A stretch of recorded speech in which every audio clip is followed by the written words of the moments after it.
Yo, we back with Terra Invicta. I now want a Terra Invicta yo-yo. Yes. Give me that merch. Can I tell you the story of how I got yo-yos banned from my school? What? I am not surprised by that. That seems like a thing you'd do. You'd have happen to you. I assume you just did. Well, I started bringing a yo-yo to school and everybody was like, wow, this is so cool. And so it became a trend at my school. But then people, I started doing like the around the world trick, and I did it properly. Other people ruined it and hit other people with it. Sure. It's true. And then it got banned from our school. So I'm very sorry. Hey, I started a trend at my school. I think that's one of the biggest accomplishments I've ever had. Okay. Not the child. Did you graduate? Yeah, not the child I've created in my tummy right now. That's not the biggest accomplishment. No, definitely not. Definitely the yo-yo thing. The yo-yo thing. That was peak 6th grade right there. I'm so sorry that your life has been so pointless after that point. Anyway, so we're here with some more Terra Invicta, and we are going to fight some things. I'm so ready, guys. I'm so ready. Let's do it. I was very happy with the little random vignettes we had. Not random, but Emily's was pretty random, but the others were more or less made sense. But the vignettes were pretty fun. We introduced some fun things going on, and it's fun to. And then we'll go back into in media res in the current timeline, and Audrin has just let the mandrill loose. So let's go ahead and do the thing. I'm over here like, oh wow, yeah, way to go, Audrin. Then I'm like, wait a second, that's me. That is you. Yes. All right. If everyone would like to click on their token and roll initiative, that would be fantastic. Woo, woo, woo, woo. Wait, did I get? Wait, I think my initiative's wrong. That should be. Did you guys click the tiebreaker? That should be a 19 because I got a +5 bonus to initiative. Mine should also be a 19 because I also get a +5 bonus to initiative. But mine is actually legal how Caleb intended it. Ooh. I'm confused. I have an initiative modifier. Yeah, I also have that. Let me add tiebreaker. Oh, is it because you both have the alert feat? Yeah. What's your guys' dexterity? Hmm? What's your guys' dexterity? 16. Mine is 1, so she goes first. But you have a 1 into dexterity? It's a +1, but what is your actual score? Sorry, my actual dex is 13. I wasn't paying attention. I was trying to figure out why with an initiative thing wasn't coming in. You said you had 16, Emily? I do. Yeah, nice. Cool stuff. All right, I gotta roll for all these other people. Going last? That's not fun. You have a 1 in dexterity? I have a 1 in dexterity.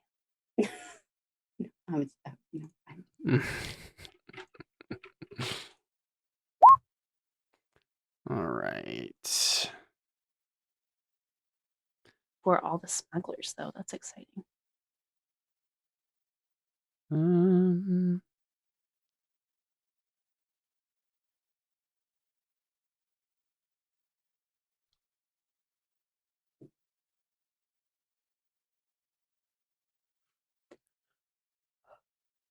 Here we go. Forgot how this worked for a second.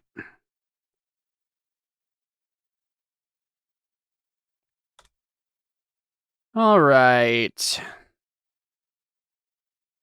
Hey, it looks like Audrin goes first. Good. Let's see. So you've sicked the mandrill on this dude. I guess we'll do that first, right? That'll be the first action that happens is the mandrill attacks the smuggler. You are still stealthed, so the guy hasn't noticed you yet. So if you want to just wait it out, you can, right? But we'll start with that. Yeah, we'll start with the mandrill's sneak attack against. Well, I'm at Jordan sneak. I know, but the mandrill also they don't have sneak attack, but they are doing an attack that's sneaky. But all right. Hey, the mandrill has advantage on an attack roll against a creature if at least one of the mandrill's allies is within 5 feet. You're an ally, so he gets advantage on this attack. Woo! Is he within 5 feet? Of him. Okay. Oh, of the creature. Yeah, you're right. He's 10 feet. Yeah, never mind. He's not close enough to get that. The mandrill attacks. Gets a 14, which hits. Nice. Yeah, mandrill. Let's go. He does 2 piercing damage. Ooh, that's pathetic. Well, he is just a mandrill. Don't don't put too high expectations on this. He's no spider. No, exactly. So that happens. This mandrill jumps on the guy's face and just starts attacking him.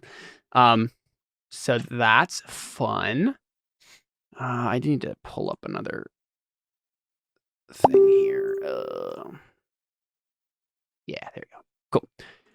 Audrey, what do you want to do? I mean, that happened, right? But okay, so there are 2 people that are down here now. Yeah, there's the guy who got attacked by the mandrill, and there's another guy over here who just like cries out when the guy gets attacked by a mandrill. But yeah, he's over on the other side of the hold.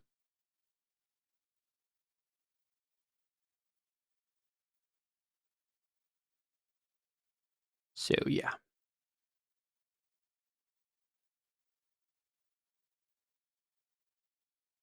So you could always just ready an action. So he's already like shouted out. He's already cried out. I mean, just a surprise. Like, and honestly, if you keep hidden here, it might just be because you remember you did the thing where like it looks like the mandrill bit out of its cage, so they don't know about you but yet. I don't want Boo Boo to get hurt. Fair. I mean, it's very likely that on the smuggler's turn, they're just gonna kill the mandrill. Certainly. Yeah. So, but he has. But the guy in the back hasn't like. He hasn't come out yet, or like I mean, he hasn't like shouted out yet. Like tried to get other people to come down. No, and they probably wouldn't either, right? Because at this point, as long as you stay hidden, they're gonna think mandrill got attacked. Like got out of his cage. Like that's all they're gonna think because you set it up nicely that way. But if you would ruin that illusion if you came out. So it's just up to you whether or not you care more about the distraction working or this random mandrill's life. Choose wisely. It's not a random mandrill. It's Boo Boo. I know it's Boo Boo, but it's personal now. It would kind of go against the point of the plan to reveal yourself at this point, though. Are we going to swarm them anyway? I mean, yes. I mean, we were kind of going to let the giant spider try to do most of the work. Well, yeah. I thought the plan was we were going to like come in as soon as we heard things happening. I mean, so yes, that is the plan. Audrey, honestly, if I feel like your best case scenario in this situation, if you want the distraction to keep working, is to go try to break the cage open with the giant spider in it. Well, are there other cages in here? Of random minor animals, yes. So nothing else that might jump out and attack? I mean, there are monkeys and parrots who, I mean, the parrots certainly wouldn't, but yeah, the monkeys probably would. But it's the difference between getting one other random monkey to help or a giant spider. And you can't do the thieves' tools on the cage, but it doesn't look like the Right, but I mean, let's like is it another bamboo cage? Yes. Let me double check my notes on that actually. Where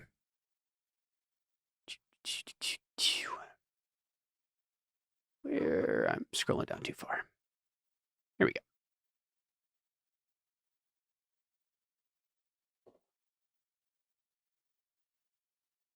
go. Make a perception check.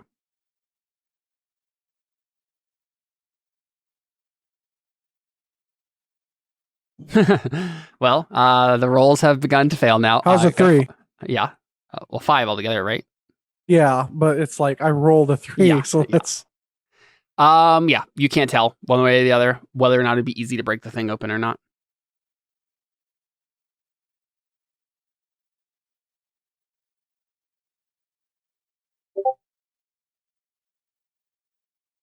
So yeah, up to you.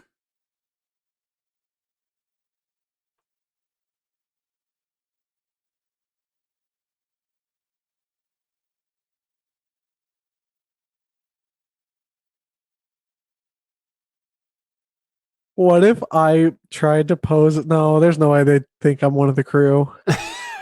I don't think so. You're literally help! This monkey attacked me. You're in your costume. Right. Yes, and so we probably get a pan shot of everyone, and they're wearing these like V for Vendetta / Jester costumes.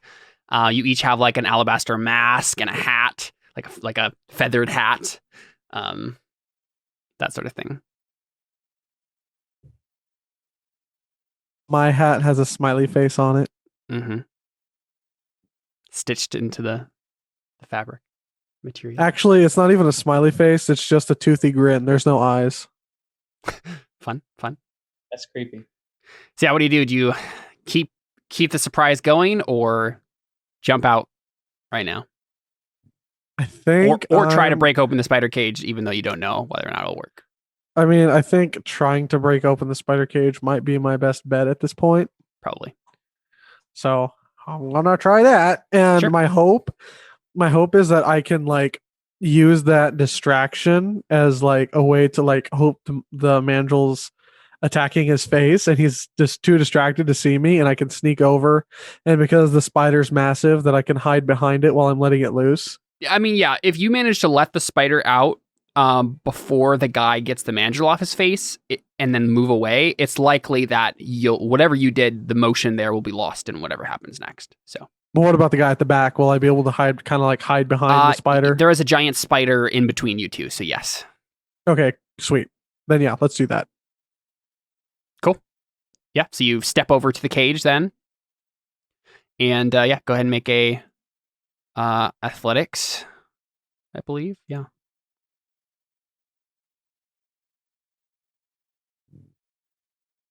This guy is also carrying a torch, by the way, just for everyone's reference.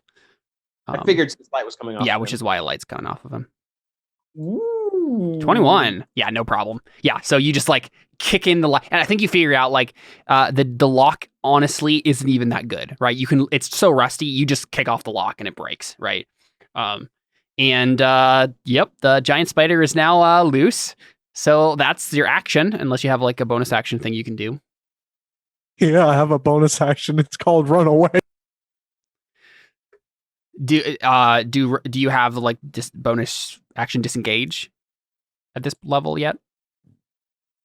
Cunning action? Do you have that yet? Do you get that at level 1 as a rogue? I think so. No. Okay, so then if you are I don't have that yet. If you are going to do that, the giant spider will get an attack opportunity on you. Okay. Well, let me just double check. I don't think that I have that, but I want to check either way. Even though he fleed it? The spider doesn't care. He's very angry. And hungry, probably. Mm-hmm.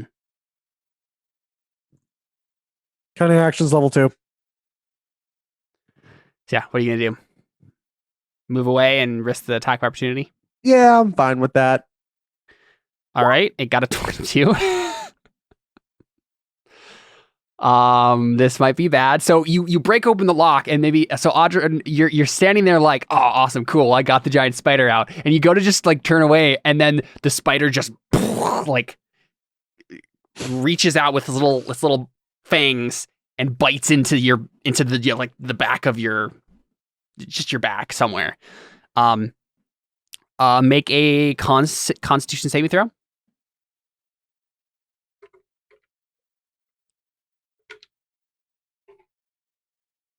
Oh no! Ooh, no! Oh no, Jordan.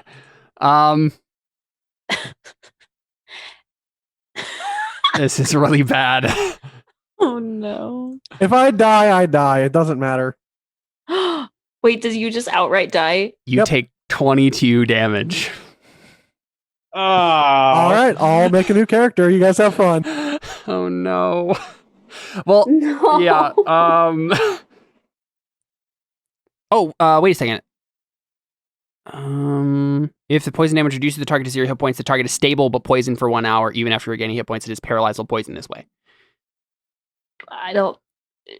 Does that, because it's double his hit points? That's the problem. Yeah. What is your actual hit points, Adrian? Oh. Uh-oh. Oh, he unplugged it. I unplugged it because I'm like, oh, I'm dead. I guess I'm done. I have 8 hit points. There's no way. All right. I'm just dead. So I'm gonna be kind to you in this instance, and we're gonna rule this as if it's the way as that if I had advantage. You know what? Yes. Since you did help. Yeah, because so what you did there was really cool, right? Like that scene was very cool. We can say that you had advantage for that whole thing. That's a cheap thing to happen right now. So I'm gonna be a little kind to you. Obviously, like I'm fine with characters dying, but that seems like just a jerk thing in that moment, right? So you got the spider out. Congratulations. Now you're dead. Yeah, exactly. Okay, so you're down basically, but not. Yeah, so you're down. You're stable, and poisoned for 1 hour. I have a way to remove poison. And I don't go anywhere. Yes. And is paralyzed while poisoned in this way. Oh, great. Oh, I don't have a way to remove the poison, though. We can deal with that later. All right, Anna. You hear all that happen. This is a great start to the combat. I mean, this is what we intended, though, for the spider to get out and then wreak havoc. Yep. So, you know. Okay, how much movement to just like get me onto the ship? Probably half, probably 15 feet of movement. And you'll have to make an athletics or acrobatics check. So that would like get me there. Yes. Okay, let me make an acrobatics check. Yep, totally fine. That's fine. You look really cool, like running up the side of the ship. And then in front of me, is that a wall? Yeah. So what you probably did is, I think this is. Yeah. Actually, you probably would have come up right here. Because this is like there might be a window there, but that's like inside something. Okay. So it makes more sense that you'd come up the side of it and just go on the deck. Got it. That's like because there's like a higher deck above it over here on this version of the ship. Okay. Oh, I see. Right. That's a room. Okay. So you're still underneath it, kind of, but there's like open space there. So got it. Got it. Does it seem like they've seen me come in, or are they distracted by? No, the stealth is still up. So and they're all surprised. So I want to try and just hit like ready in action to hit one. Mm-hmm. I mean, I can't make it anywhere. We want to try to make it look like something, right? And we don't know he's down there. So we're trying to be discreet still? I think so. I mean, that was the plan going into it, was we were going to try to let the giant spider out, make it look like an accident, and then, you know, yeah. So I have 15 more feet of movement. So I can at least go. So there actually is, Anna, if you care about this, there's like a stair. Well, how does this work? I'm trying to figure out how the stairs on this work. You work by stepping on them one by one until you get to the top.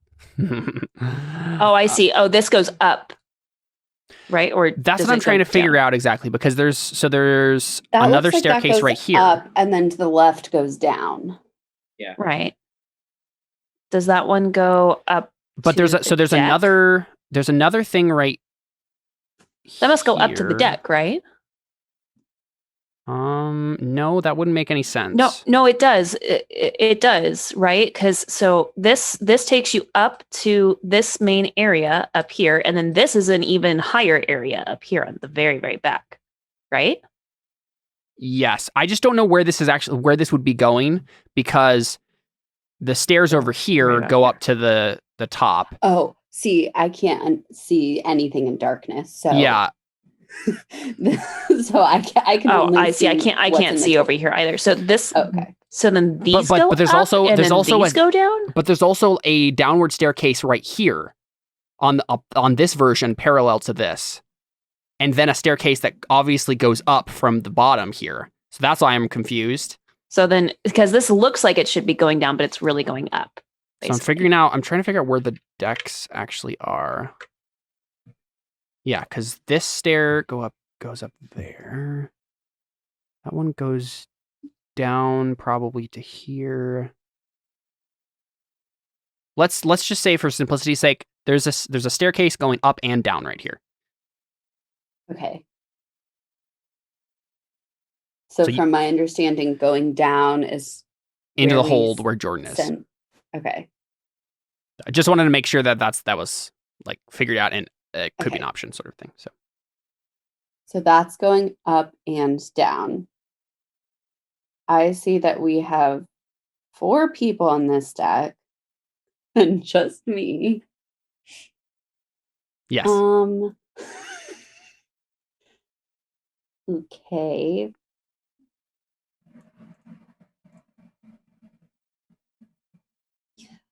I feel like I don't think I'd do anything on my own. I think I'd try and go down. Yeah. Makes sense. Okay, so here's my 15 feet. So then is it like 5 feet to go down the stairs and then go over to the other map? Would that be? Think 10 feet. Let's say 10 feet. 10 feet. Okay, and then where does that put me? And then I'll drag you over right there. Okay, and there's no light. So you probably end up right there. Okay. And it's just darkness. Yeah. Then I'd try and move like. Or no, actually, no, you'd end up right here, actually. You'd end up right next to Jordan. Okay, I'd want to. I mean, I don't have anything to heal him or anything. You could just make a medicine check. I mean, he's stable, though, so. He's stable, right. So there's a giant spider probably looming over him now.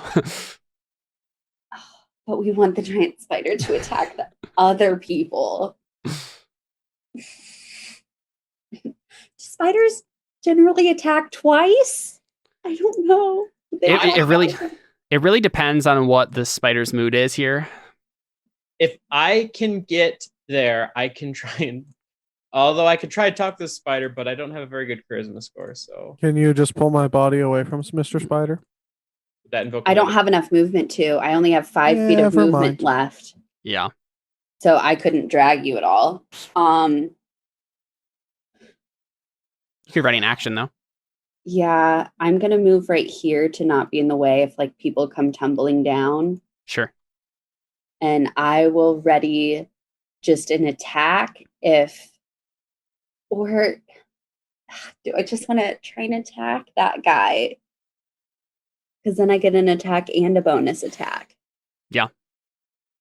I think I want to try and attack that guy like from the darkness.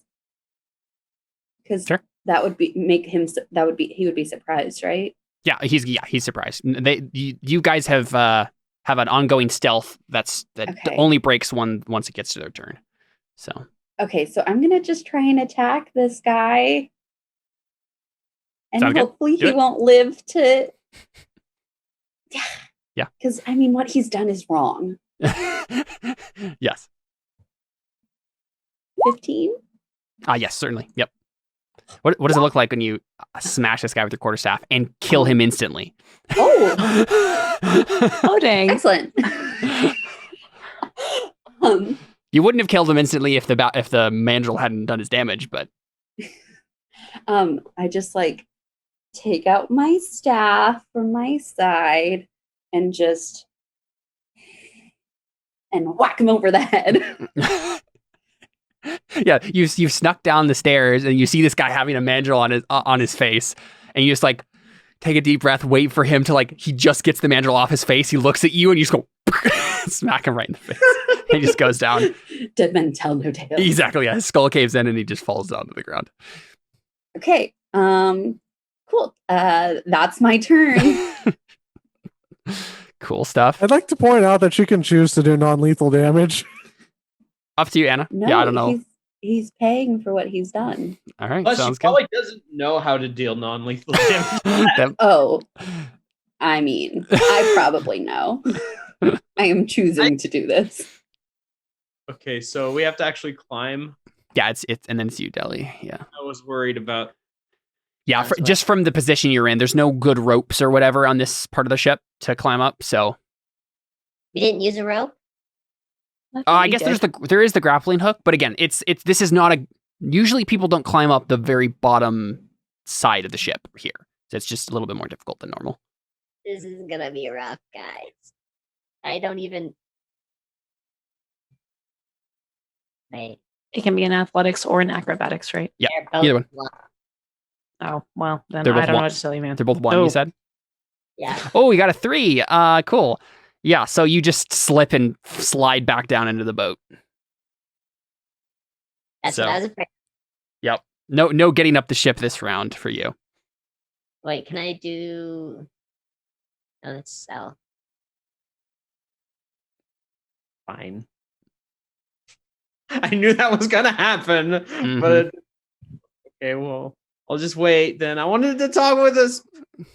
I wanted to talk to the spider. Do you have like a buff spell or anything like that you'd want to do? Not anything prepared. I mean, you can cast the spell Speak with Animals right now, have it ready to go. I might just do that. I'll just cast Speak with Animals so I'm ready because I know there's animals. Yep. Sure. Sounds good. So you're just like, okay, Takui, you're going to need to give me a hand with this sort of thing, and then you cast the spell. Mm-hmm. It is the giant spider's turn. I wanted to talk to the spider. And obviously the giant spider is going to try to attack Anna, because that makes the most sense. Only target left. Yep. Well, there's a guy behind it. The cage... Yeah, there's another guy. The cage only has 1 door. And it opens this way. Wow. Yeah, it only has 1 door with that attitude. And it does. And I'm guessing it has dark vision?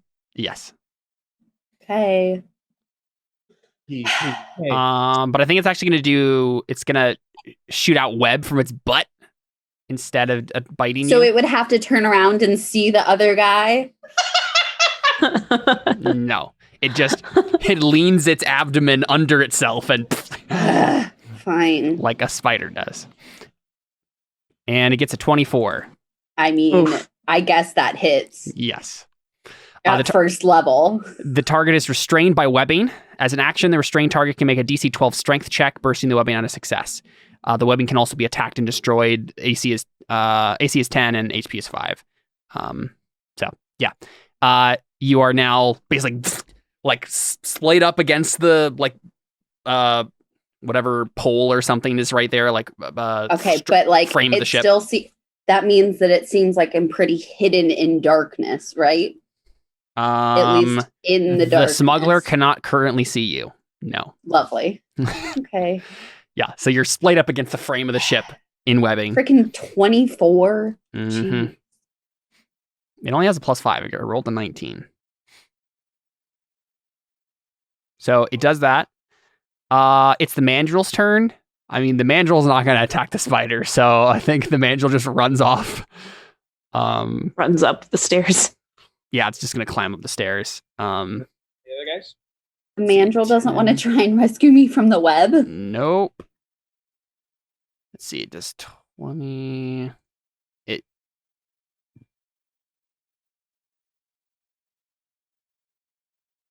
And honestly, it literally plops in your guys' boat.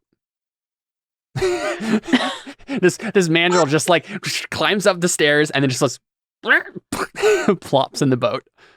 Can we say it falls in my hand? No, it can't quite make it, but it plops right in front of you. And it just goes. You say monkey. What do you say? Monkey. Wait, it goes, but what does it actually say? Oh, right, because you can hear it. You can understand it. Yeah, it says, help. Oh, don't worry. Oh, poor monkey. Don't worry. We will. Yeah, it looks at you and it says, can you help us?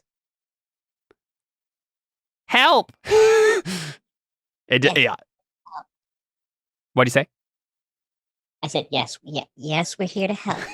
Yeah, it does. It's probably not very coherent right now. It's kind of panicked at the giant spider that was in front of it. Understandably so. All right, Takui, what do you do?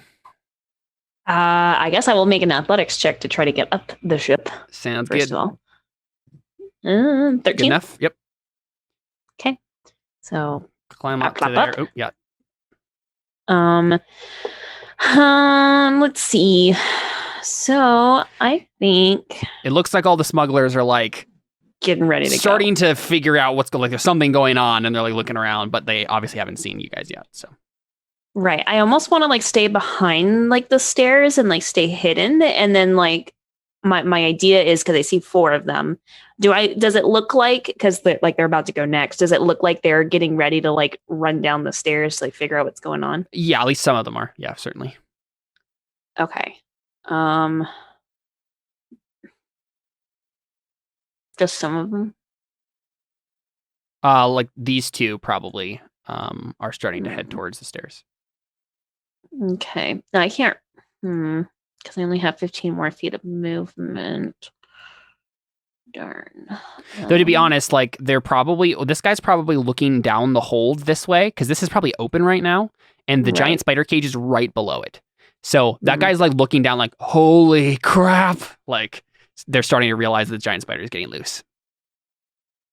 Because basically what I'd like to do is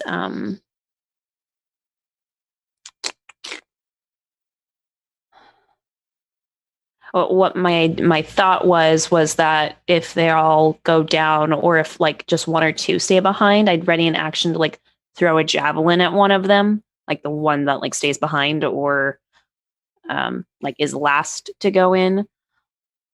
Sure. Yeah, that makes sense. That way I'm still like stealthing, and that way most of them are down there with the spider, but then I'll take care of like the few that are up here. Keep in mind the stairs down are literally right in front of you. Right, but it's on this. Hold on. Yeah, it would be. Yeah. Oh no, I guess I am right where they would go. You literally are. Huh. Yeah. Yep. Okay. Well. Yeah. The way up the stairs is. I guess I would probably look down and see Anna like on the webs. Yep, with the webs. I'm like, oh crap. Okay. I mean, because I want them to go down and fight the spider, because that'll just like save us so much time. I don't want to fight the spider. Can I like 1, 2, 3? So let's see if I go like here. They probably wouldn't see me if I go like there, right? Mm-hmm. So if I go there and then just like attack like the last one. Yeah. That like comes down the stairs, like Sounds ready good. a javelin to like attack that. Sounds good. Yeah. Okay, it's their turns. I think the first thing that happens is one of them, probably this guy, calls out, Vark! Vark, the spider's loose! And they all start like milling about. This guy down here in the hold with you guys, I mean, he's freaking out because like the stairs up are like right there. Oh, actually, wait, there's a staircase. I seriously do not know how these stairs work, but there is a staircase right here too. So I assume that this also goes down. I think, no, Kayla, I think this is the one that goes up this way. No, so, right? Here, I'll drag your token over real quick just so you can see what I'm seeing. So there's another staircase right here that obviously goes up in, and so that is parallel to this over here that you were just standing in front of. Right, but wouldn't that just be this one, because this one's going down? No, that one goes up to here, to the where the like wheel is, because that same stair is on the map over here, very obviously leading up to it. Yeah, I think what it must be is there is. Maybe it's multiple boats. It's not. This is one boat, but there are 2 staircases that lead down, and one is here, one is here. Okay, I see. You'll have to like turn on the entire map so we can see the confusion. Yeah. Yeah. Sorry, I was just confused. Okay. No, yeah, it's confusing. Okay, so then I couldn't go here, is what you're saying.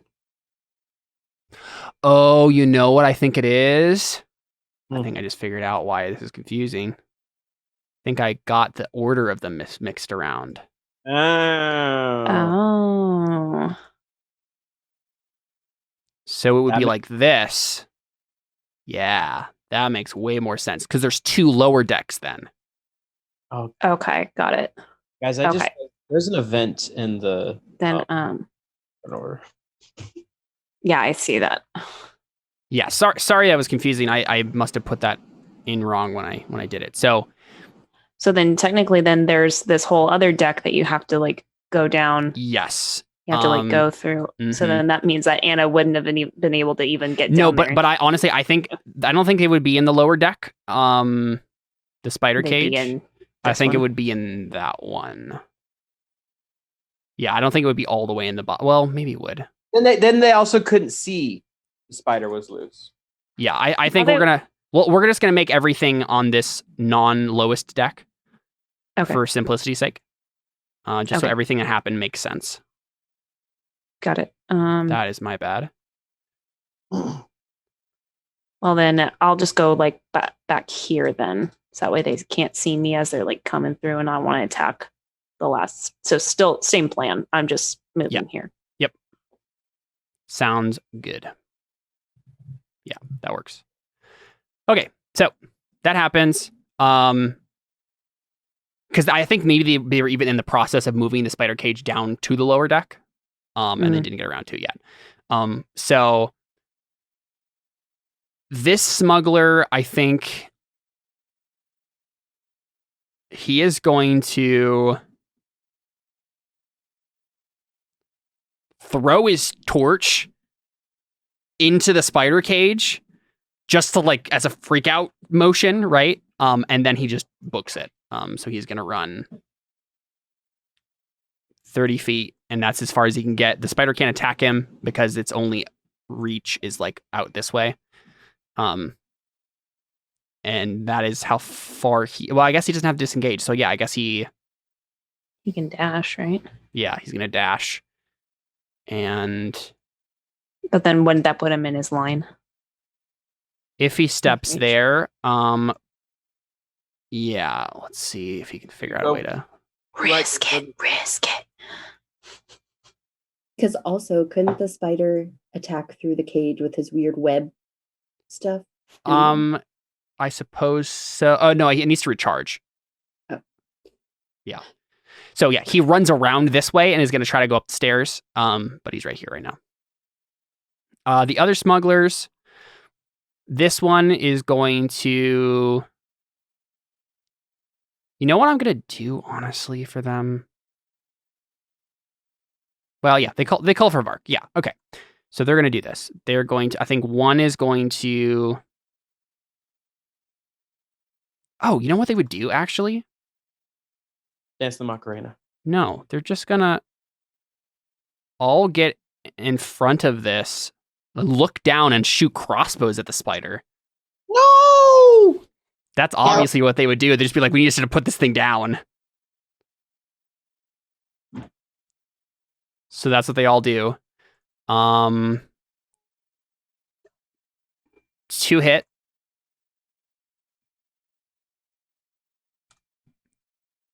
So boom, spider has 2 crossbow bolts in it.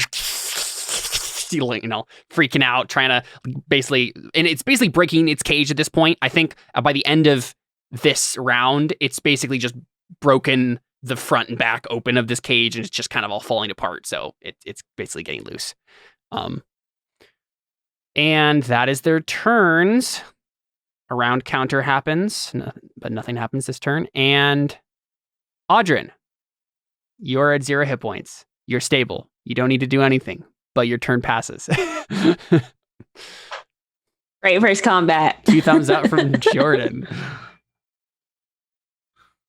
All right, Anna, you're stuck in a web. What do you do?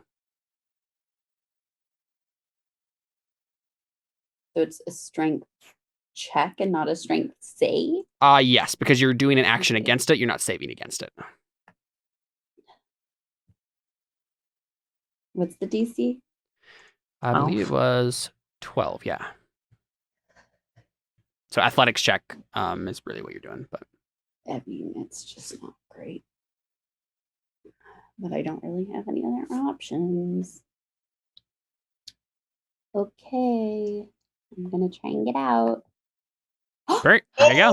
Wow. Right on the money. Yeah. So you burst through the webbing. And I'm assuming that was my action. That is your action, yes. Ow. Okay, so. But you could drag Jordan away if you wanted to. But wouldn't that get attacks of opportunity? Yes. This feels familiar. Yeah, I know. I honestly don't think the spider is going to just randomly attack Jordan's body again. So it will attack me. I think you're far enough away from it. I'm fine. How am I going to? Yeah, don't worry about it too much. I'm fine with you just in this moment. Like, I think the spider's freaking out right now. I don't think it's really paying attention to you in this moment. So you're fine. Okay, so I want to grab. Well, also, didn't the guy like throw the torch on him? Yes, exactly. So not to throw a wrench into everything, but would the fire maybe like hit the wood around it and like to cause trouble around the spider, and maybe the spider's a little distracted? Yes, exactly. That's exactly what's happening. It's not setting anything on fire because a torch just like on the ground isn't just going to randomly set something on fire. It's going to take a little bit longer than that, but there's definitely smoke and whatnot going on. So. I mean, it's a wooden boat, right? It's a wooden boat, but it's also a wet wooden boat. So that's fair. Because there's no making boats in this age without them all being wet all the time. So I want to drag him, I guess, like over this way. Yeah, probably. Seems like the only. Can I have him be like up here though? Mm-hmm. He's not right next to the stairs. Sure thing. Okay, I guess that's my turn. Cool. Deli, what do you do? First off, how big is this monkey in comparison to me? It is a small size. So you're on the small end of medium. It's on the medium end of small. So it couldn't ride on my shoulder. It could. It would be a little large. Then I'm not doing it. This is hard enough as it is. Yeah. Okay. Acrobatics check.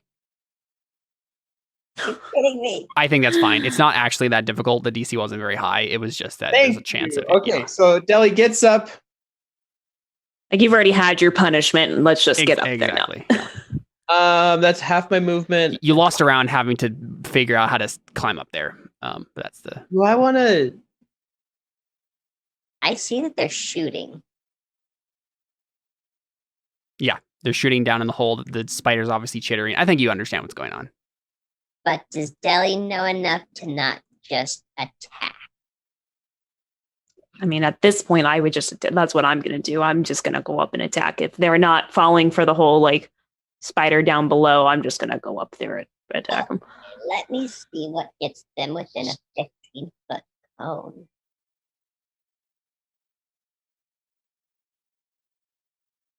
Oh, I only hit 2 of them? You only hit 1. Okay, wait. I'm just going to see if I moved 1 more forward. Yeah, you did all of them. What are you doing? Breath weapon. Oh, right. Nice. Would you like to describe that for us? Wait, real quick, Alyssa. So are you holding an action? I was very specific. I was holding an action for like the last person to go down the stairs. And that's obviously didn't happen. So I basically wasted my action. Deli ain't waiting. Well, the idea was that I was trying to make the spider do most of the work, but it just backfired on me. So it's fine. It happens. But the thing is, because I use 15 feet to get up. Yes. Mm-hmm.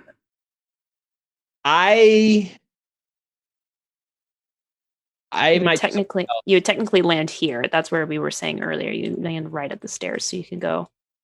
Yeah, no. That's not the thing. The thing is, if I stand here, I'm a sitting duck. If they shoot you, yeah. Yeah, if they shoot. Well, I mean, I'll come out the next round. So. Oh, I know, but I think they'll get to me before then. Is my main. No, they won't. Because I go next. Oh, you go before them? Yep. Yeah. Oh. Look at the turn order. That's weapon it is. Yeah, Deli sees them. Sees they're looking down. Sees they were shooting. Deli gonna shoot. Death weapon. Nice. That doesn't Obviously, yes, certainly. Wait. No. I think it's a save. Yeah, I think it's a save. That's the only way that makes sense. Yeah, I put it in wrong.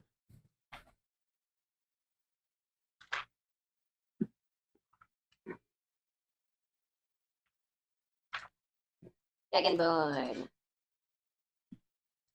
Okay, so breath weapon. You can use your when you make your breath weapon, each creature in the area of exhalation must make a saving throw, the type of which is determined by your draconic. So it's DC 8 plus con plus proficiency bonus. So 8. It was a con save, though? Yes. Wait, no, sorry. No, sorry. My save is 8 plus con plus my proficiency bonus. Yeah, what actually save are they making, though? Make a saving throw, the type of which is determined by your draconic ancestry. I'm red, so that's a dex save, yeah. Okay, so 2 of them got critical successes. 1 of them got a critical failure, and 1 of them got a 14. What's your save DC, actually? 13. Yeah, so 1 fails. So I think they all still take damage. I think they just take, I closed the thing. I think they just take half damage then? Yeah, I think so. Let me double check, and let me also mark this page since it's going to be relevant. Yeah, just half as much on a successful save. Go and roll a damage. Yes, I do. Oh, I put that at 2. Okay. All right. Nice, max damage. How do Definitely. I cheat? Oh, it is max damage? It is, yeah. No. You rolled a 6 plus 2. Yep. No. 6. Oh, never mind. Oh, yeah, That's not max damage. Sorry. 2d6, yeah. Never mind. 2d6. Sorry, my bad. I thought that was like a +2, like a modifier as well. I'm going to try and roll this again just to That's see what I thought. how it does it. Yeah, okay. I just wanted to do that again to make sure I fixed it. Mm-hmm. Okay, yeah. I mean, they're all mildly on fire. So, Good job. What does it actually look like when Deli does this, though? No, I mean, it looks just like a normal Dragonborn stuff. I don't know if we haven't had a Dragonborn. No, we did. He died. Oh, yes, Moldrak. So she runs up, just kind of like leans back and goes, Yeah. Fire comes out. Yep. Gout of flame gets all of them, and they're very surprised. They don't know what's going on. They thought they were just dealing with a giant spider. Speaking of the giant she spider, probably has to go like this though. Like puts up the mask. Oh yeah, right. Oh, that's actually pretty cool though. Like lift up the mask, then drops it back down. Sweet. And then she says, "Don't touch the spider." The spider can take care of himself, I think. So the spider is going to rush at this last smuggler who's left in the hold because he's right in his line of sight, and bite him. I think he failed. I think it failed. Doesn't recharge. Yeah, it misses. So snaps at the smuggler's like trying to dodge it. It bites into the wood of the ship, and it's the mandrel's turn. The mandrel just keeps sitting in the boat. I think it's content to like be away from everything that's happening. Little guy. I'm gonna need his name later, just so you know. Boo Boo. Boo, right. Mm-hmm. Okay. Take lead. My turn. Let's go. So I'm gonna go 1, 2, 3, 4, and hop on the beginning of the stairs so I look taller as I take out my warhammer and just smack down on this guy. Yeah, what does your warhammer look like? I mean, obviously it's from the Yololi Basin. Yeah, so it's like, is it like a bone hammer then? Probably, right? Yeah, I feel like it'd be something like that, yeah. So, or maybe it's made. Well, it could be made of obsidian. Obsidian. That's what I was. That's probably of. what it is. Yeah. Probably that. Yeah. Probably the metal is obsidian and yeah. Wooden half. Okay. Yeah. Warhammer. Let's go. Oh yeah. I was honestly gonna say take advantage for the description there. Oh, cool. Because you're like, stepping onto the stairs. Pirates of the Caribbean, but with a hammer. Exactly. Yeah. But you didn't need it. So crit success. He completely splatter this dude against the deck. I just like smack him out of the way. Are you guys all using lethal damage then? Like obviously How Anna did. She made a very specific point about the fact that she did that. You can't non-lethal ranged weapons. I'll just put it that way. Yes, that is true. Yeah, I would probably deal non-lethal damage. Yeah, so you don't kill this guy, but you totally knock him unconscious and just against the railing. Yeah, right. I smack him towards the railing, and he just hits it, and falls down unconscious. Because I don't feel like she doesn't want us to kill anybody. She wants us to be pretty discreet. I feel like, but. And definitely what happens is all three of these smugglers on top of here, they just look at each other, drop their crossbows, and just dive overboard and flee. Dope. So I just jumps into the water. Same thing on this side. This guy just So, and they're gonna. We don't get paid enough for this. I'm gonna go ahead and just make an athletics roll for each of them just to see how well they swim back. Watch a couple of them drown.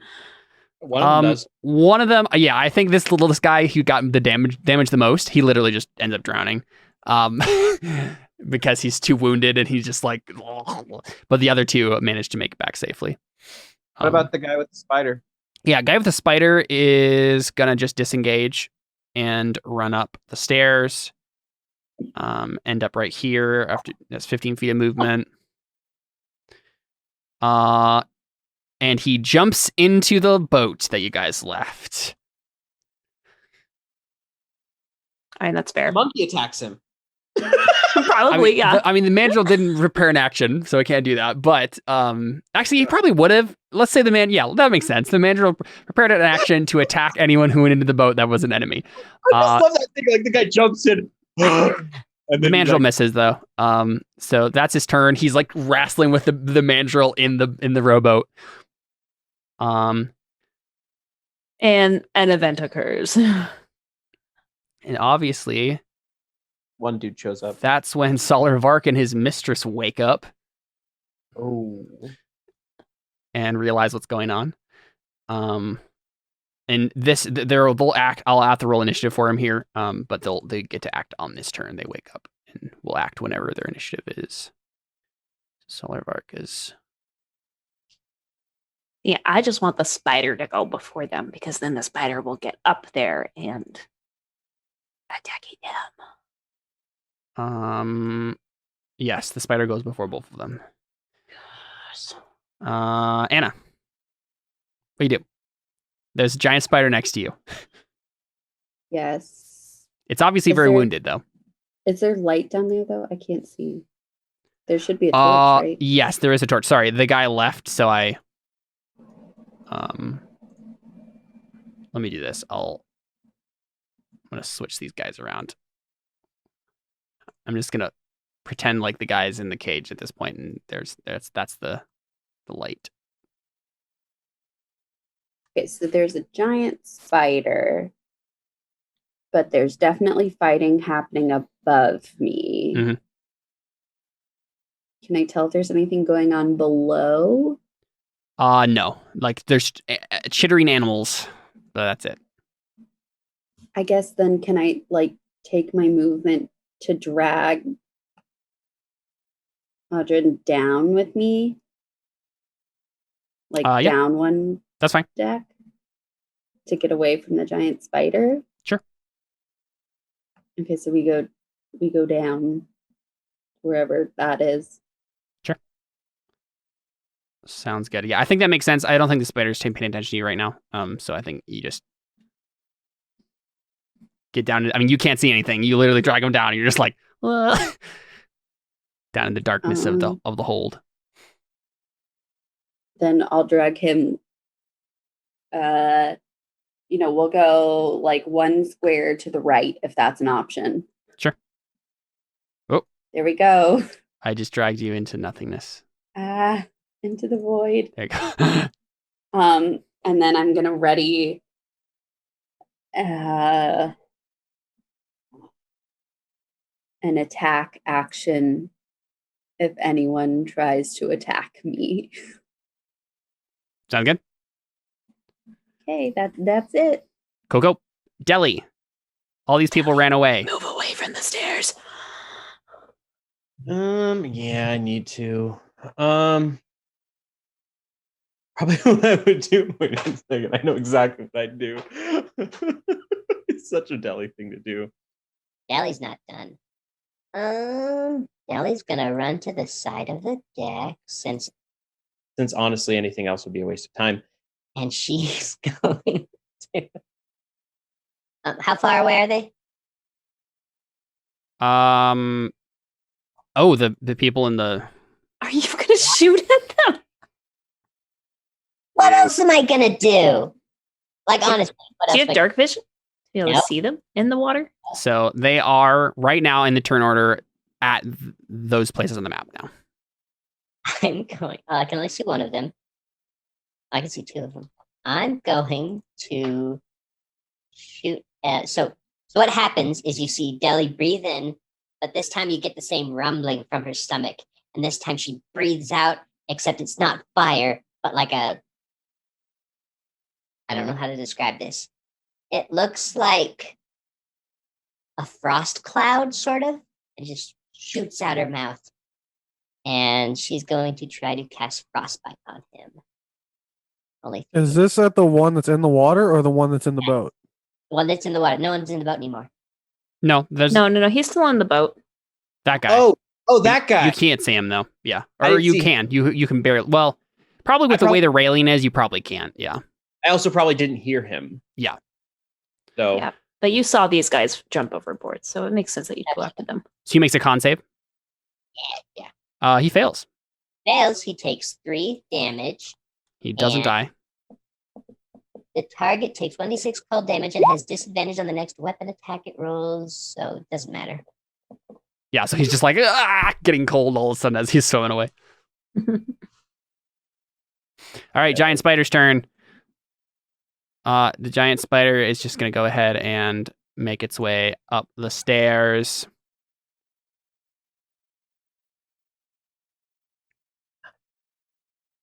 Chittering all the while. And it's going to come across Takewee. Hi. Deli, tell what kind of. Did it dash up? Or did it just climb it can up? move 30 feet. Okay. Deli, So is it gonna attack me? Yes, that's what I'm saying. Yeah. Okay. Oh no. TBK. 15. Oh, it misses. Nice. Yeah, so it's like the scene in Lord of the Rings where like the stinger's like going into the wood and you're just like trying to dodge it. Yeah. Cool. All right. Solarvark steps out. He opens the door to like the little like captain's quarters there and immediately just like looks and he's just like, well, bleep. And he just, I think immediately he just takes the disengage action, moves the rest of his movement, jumps into the boat with his thug. And I think his gal does the same thing. They just use their movement to just jump off. And I'll make athletics checks for them to gracefully land and whatnot, but 10's fine. I guess mission accomplished. Yeah, so they're both fine. They jump into the boat with the mandrill. It's the mandrill's turn. The mandrill's going to attack the smuggler that it's in front of. It misses again. Would he try to like just get out at that point, or? Yeah, that makes sense. Let's actually say if all three of them get in there, he's probably just going to climb back up. And we'll say he's fine. He probably wouldn't take that attack. Cool. Takewee, it's your turn. Yeah, Great. Okay. Oh, okay. So I'm on stairs, and this goes up, correct? Yes, it goes up to a higher deck where like the ship wheels. And how tall is this spider? I'm just curious. It's about 8-10 feet tall. Okay. I'm just like for flavor. Yeah. Like I want to like move up the stairs so I have the high ground. Mm-hmm. Are you gonna jump on the spider and slam it? Oh, that'd be cool. I should do that. You'll get advantage if you do. That would be Can I hear what the spider's saying? Oh, the spider is saying basically like, I am hungry, so very hungry. Feed me, flesh bags. Got a dead right there. It's like boot camp all over again. Sorry. I was just not expecting you to say fruit. Okay. Anyway, so yeah, I jump on top of the spider. Cool. Attack with advantage. Let's go. 14. That is its exact armor class, so good job. Oh yeah. For 11 That is his exact hit points.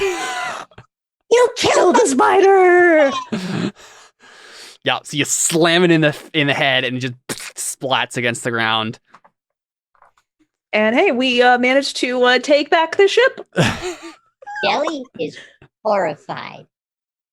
Well, the question is we may have the ship, but do we have the ring? Or did Silvervark have the ring on him is the issue.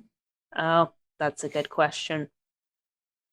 Yeah, so the bandits, or not the smugglers here, move another 60 feet. Well, yeah, they could probably only do 30 feet with swimming. This guy climbs into the boat with them, and that's their turns there. And then Anna, it's your turn again. I assume you just stay in the... Do you stay in the hole for now? I'll be right back. Okay. Do I hear anything going on anymore? I mean, there's still chaos because like the initial situation hasn't completely resolved yet. So, yeah, I guess I'd stay down there then. I mean, there's maybe would I have enough movement if I like went up and dashed and like grabbed a torch to like bring it back down to see what's down here? Yeah, I think so. Wait, do you have like a torch in your character sheet at all? Nah, boy, I chose starting gold. Okay. Because I don't have material possessions. Mm-hmm, mm-hmm. I'm not an adventurer. Yeah, I mean, you could probably... Let's see. I mean, that would give me 60 feet of movement if I dashed. Yeah, then I think you could just barely get back, probably like right here, with the torch that the guy threw into the now destroyed cage with you. Yes. So can you give me some light, please? I would do that. I will do that indeed. Well, yeah, I'll put it on you. Just bring the dead guy. Yeah, I was like, I could do that, but that seems a little extra, so I'll just do that. Light. Yeah, and honestly, this is like mainly like I mean, again, they're filling this with like smuggled animals and stuff. There's only a few of those, I think, down here. Other storage goods are down here as well. It's more or less. It's not actually that full down here, so. Got it. Okay, well, I mean, that was my whole turn. Mm-hmm. I got a torch. Deli.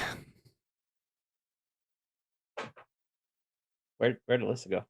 I don't know. Well, I guess it doesn't matter as much, but Deli walks up. She goes, take me, how could you? And walks up to the spider all sad. The spider's gone. Spider friend is gone. Yes, the horrific spider friend who was screaming at you to feed him. I was gonna feed him one of the sailors. They're there. Yeah, and Deli's going to, as a free action, yell down the stairs. Anna, Adrian, it's safe now. And then look over the edge. Frostbite the people. How can you do it against all of them? No, it's a single target. Who are you doing it against then? The same guy you did it before? Big guy. Solivark? Yeah. I can't see him, can I? He's right there. Oh, I can see him. Okay, yeah, I'll frostbite. Solivark. Shan, good. Con save. He got a 13, so he succeeds. Okay, whatever. So nothing happens. Can't really do anything anyway, but... Okay, that's all I knew. it's Solivark's turn, and he's going to coordinate the rest of the people, and they're just going to row away with your boat. I figured as much. They took the boat. Yeah, and do you just let them go at that point? What are we going to do? Yeah. Like, honestly, what are we going to do? We don't... Yeah, just curious if you would have tried anything. Otherwise, then we're done, with the combat. So did we determine if he had the ring on? Nope. No. You can make a perception check, Deli, if you want to at the end of that round, just to see. I think I'm good at perception. No, I'm not. Critical failure. Oh. You have no idea. It's dark. What do you expect? That was at the end of Deli's turn. I wouldn't, but I'd be able to. Yeah, if you wanted to go up to the railing and try to look and see as well, you can. Okay. I have to roll a really good perception check. All right. Oh. Yeah, he does not have. I don't think he has any rings on him. Perfect. I'll double check. Fine. Let the coward go. And plus, he thinks that a spire just went loose. So, I mean, yeah, he's got one crewmate on there, but like. But where does he think the boat came from? And the crewmate's going to tell him what happened. I mean, they obviously they look back and they see you guys, but they're both like, well, they're all like, we're not gonna deal with this. Like, we don't get paid enough for this. Like, but I guess he didn't know what was happening before he jumped off. So. Yes, but they don't second guess themselves now because they would be in a bad position if they tried to. And plus, we're also in costumes, so it's like even if they're like we're just like, oh, some bandits got our thing. Like, they wouldn't be able to be like, oh, a fire genasi, a dragonborn, this is a some monk, weird performance art piece. It's very strange. I don't understand. Like, they wouldn't be able to trace it back to us, our gang. At least not for now. That was the goal, right? Well, the goal was to get the stuff, but the goal was also not for them not to be able to trace it back to us. So, cool. So we do have an unconscious. Yeah, I was gonna say, do you want? I mean, you have an unconscious smuggler, and then obviously an unconscious Adrian. Does someone? I have healing word. I was saving for this. Audrin, yeah, sorry. Specifically for this. Yeah. So do you use that and get Audrin back, and then we reconvene with the whole party? Yeah. Yeah, so just as a note about the spider thing, when I looked at the spider's sheet, I realized that for the first time that the spider could kill you in one bite, and that's something I should have telegraphed as a GM way beforehand. So that's why I reneged on the insta kill you, Audrin. Like in the future, like I'm not gonna just keep saving your guys' characters, but in that moment, I was like, ooh, I would have if I had remembered that, I would have telegraphed that way more so that you knew what you were getting into, because you obviously didn't, and then it would have been dumb for you to be insta killed by something like that. So plus it's session 2. Yeah, and, again, I don't want to just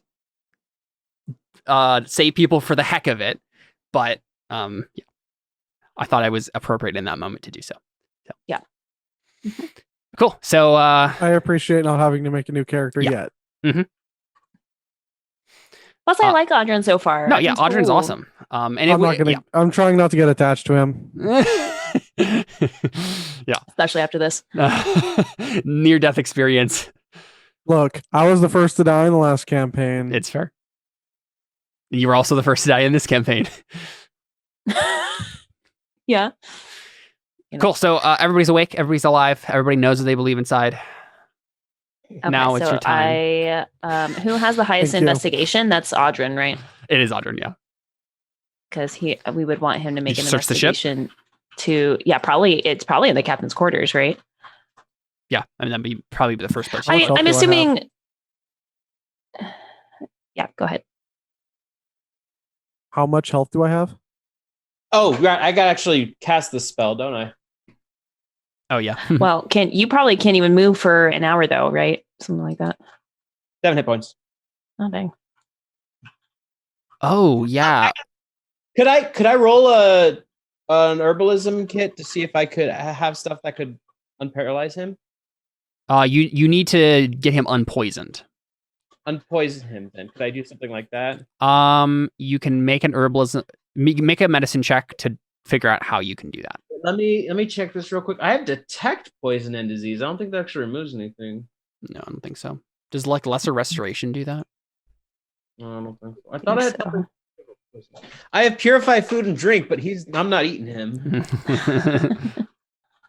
I mean, no. Yeah, a lesser restoration, which is a second level spell that none of you have, could do that.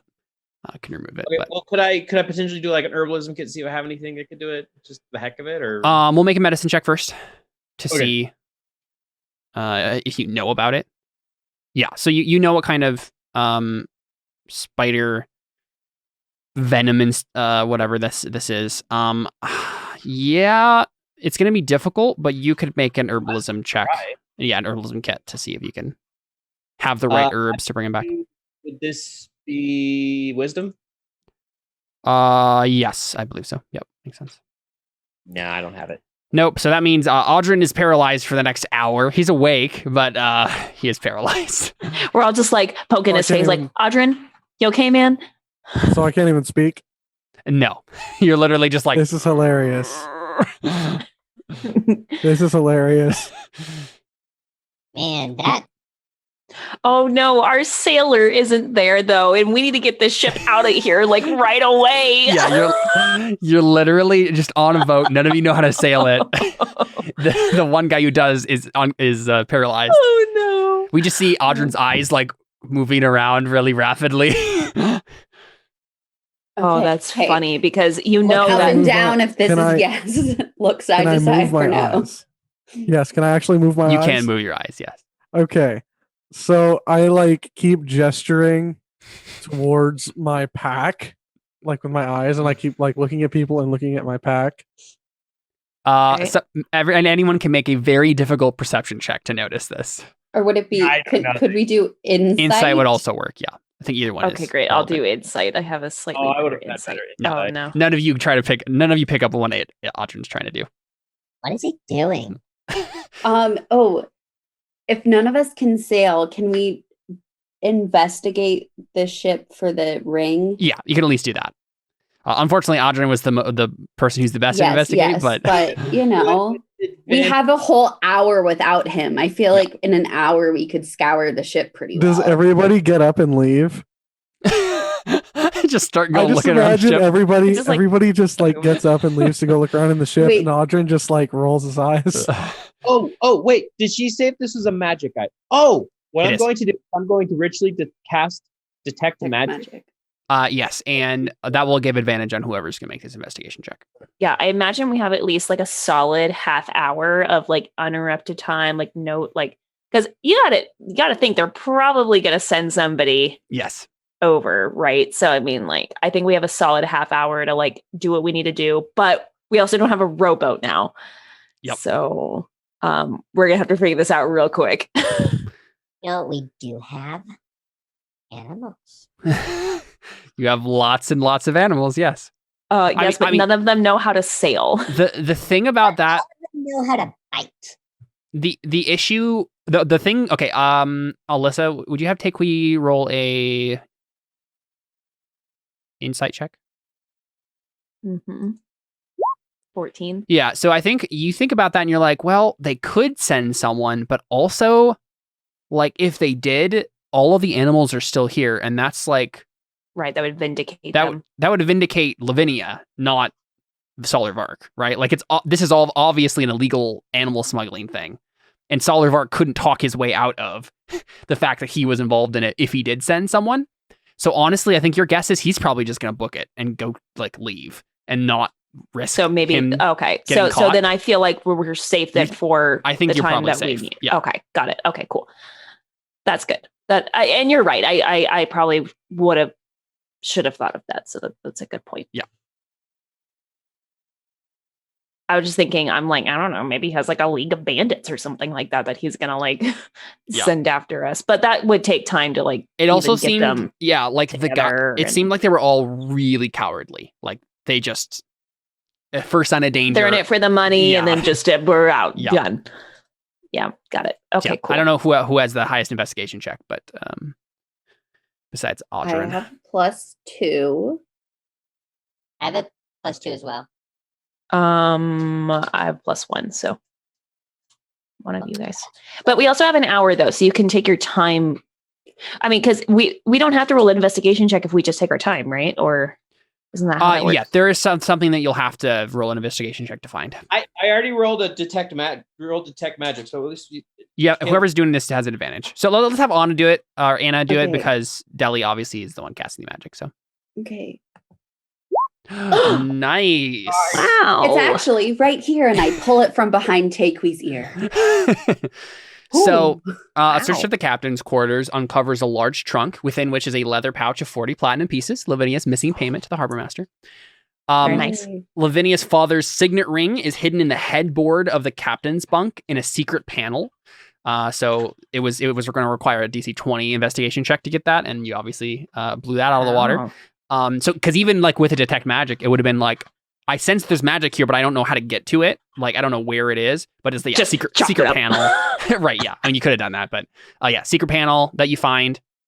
And you also find, mysteriously, a rolled up piece of parchment that's threaded through the ring. And I have a handout for you guys. Yay, handout. This strange list is like a little piece of parchment is rolled up. Cucumber. In the ring. That's what. Oh, interesting. Yeah, so it reads, Chimera looks to sunrise, Cyclops looks to sunset, Medusa looks to sunrise, Umber Hulk looks to sunset, Basilisk looks to sunrise. Don't look at the basilisk. Interesting. I wonder what it means.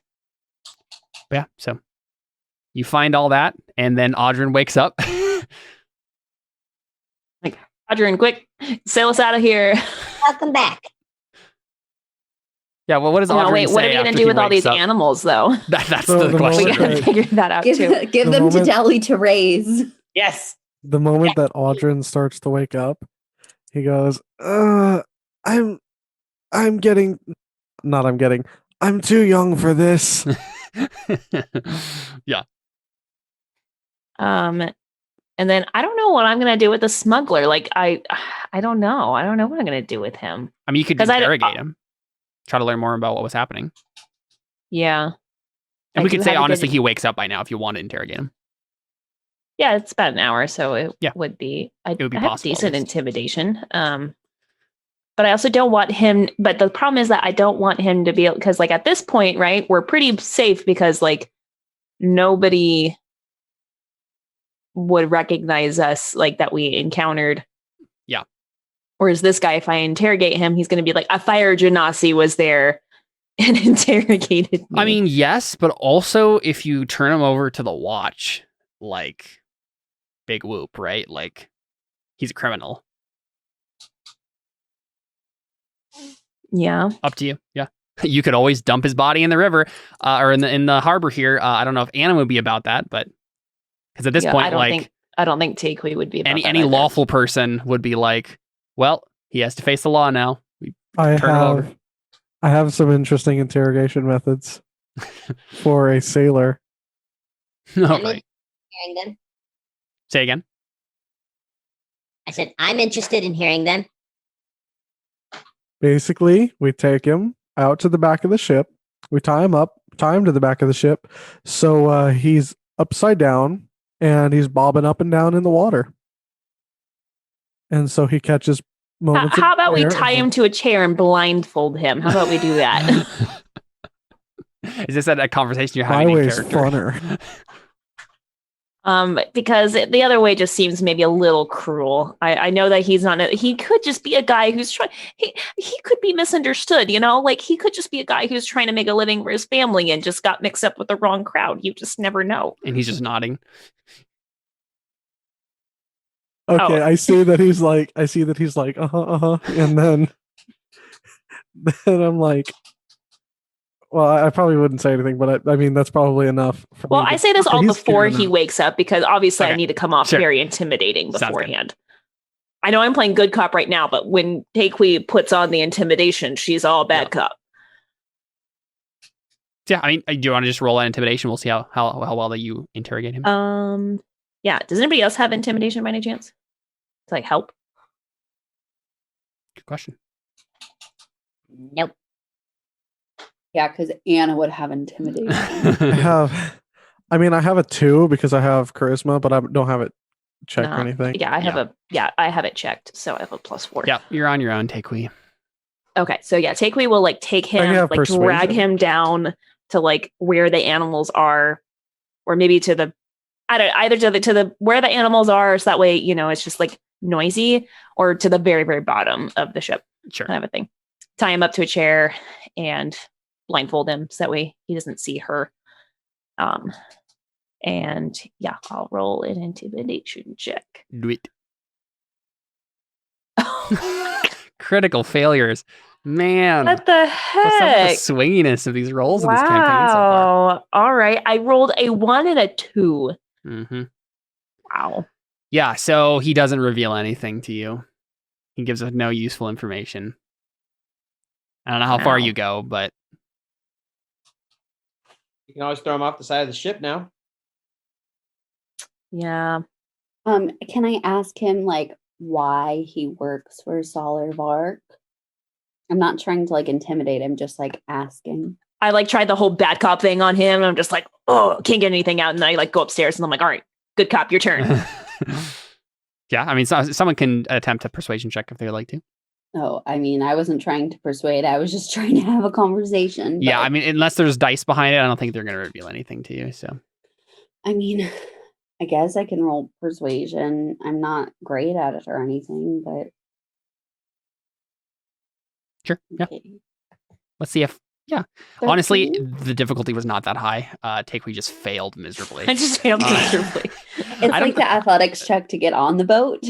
Yeah, I don't know. High. I don't know exactly why Takui would have failed so miserably, but I don't maybe know. It's just maybe he woke up like while like we were talking and whatnot. So like it's like, I was trying to like defend him, like, no, maybe he's a good guy, and then I tried coming off intimidating. So it seems like, so fake. What are you? Yeah, exactly. Yeah, and I think this dude is just enamored by your beauty, Anna. Is just like he's blindfolded, but the eloquence of his voice. You're right. Sorry, I forgot about that. But I probably like if he's tied up, I probably would have like taken off his blindfold. He's enamored by the beauty of my view. But the point is though is that we don't want him, because if we're keeping him alive, right, then we're going to send him off. I have my mask on. We just don't want. I don't know. Anyway, he's enamored. He's just like human. He's enamored by the mysterious figure. Voice. Yeah. But yeah, he reveals to you, he basically says, like, listen, all that I know is that Vark, he promised that we were just going to get 20 gold if we help load crates of animals onto the ship, and a few days later, onto another ship in the middle of the night. You know, nothing. It was just business.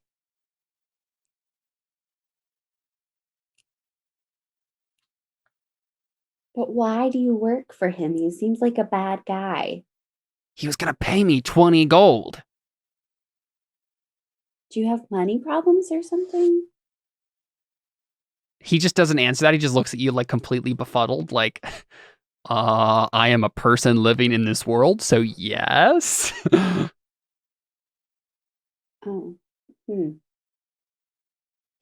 Well, would you maybe not work for him in the future? Sure. Yes. I don't want to work for a bad guy like Solar Vark. Insight check. Yeah, good. I mean, he's willing to go along with it if the pressure against him is enough, right? Like, if he's threatened by the law, he'll stay straight as long as he has to. But his heart's not really in the right place. I kind of shake my head. Even though he probably can't see that because he's blindfolded. Well, I wish there was hope for you. And trying to decide whether or not just to whack him again. Maybe I do like a little unarmed strike slap. Yeah, I mean, are you trying to kill him or just knock him out again? Just knock him out again. Okay. Yeah, you do so, and he is your prisoner. You can do whatever you want with him after this. Yeah, okay. So Audrin can take the ship back into harbor, into the dock, and real quick. What kind of animals are on board? Yeah, so lots of exotic, like parrots and mandrills and other kind of monkeys. There's probably maybe a little group of baby wild boars. Little piglets. So assortment of various animals that live in this region.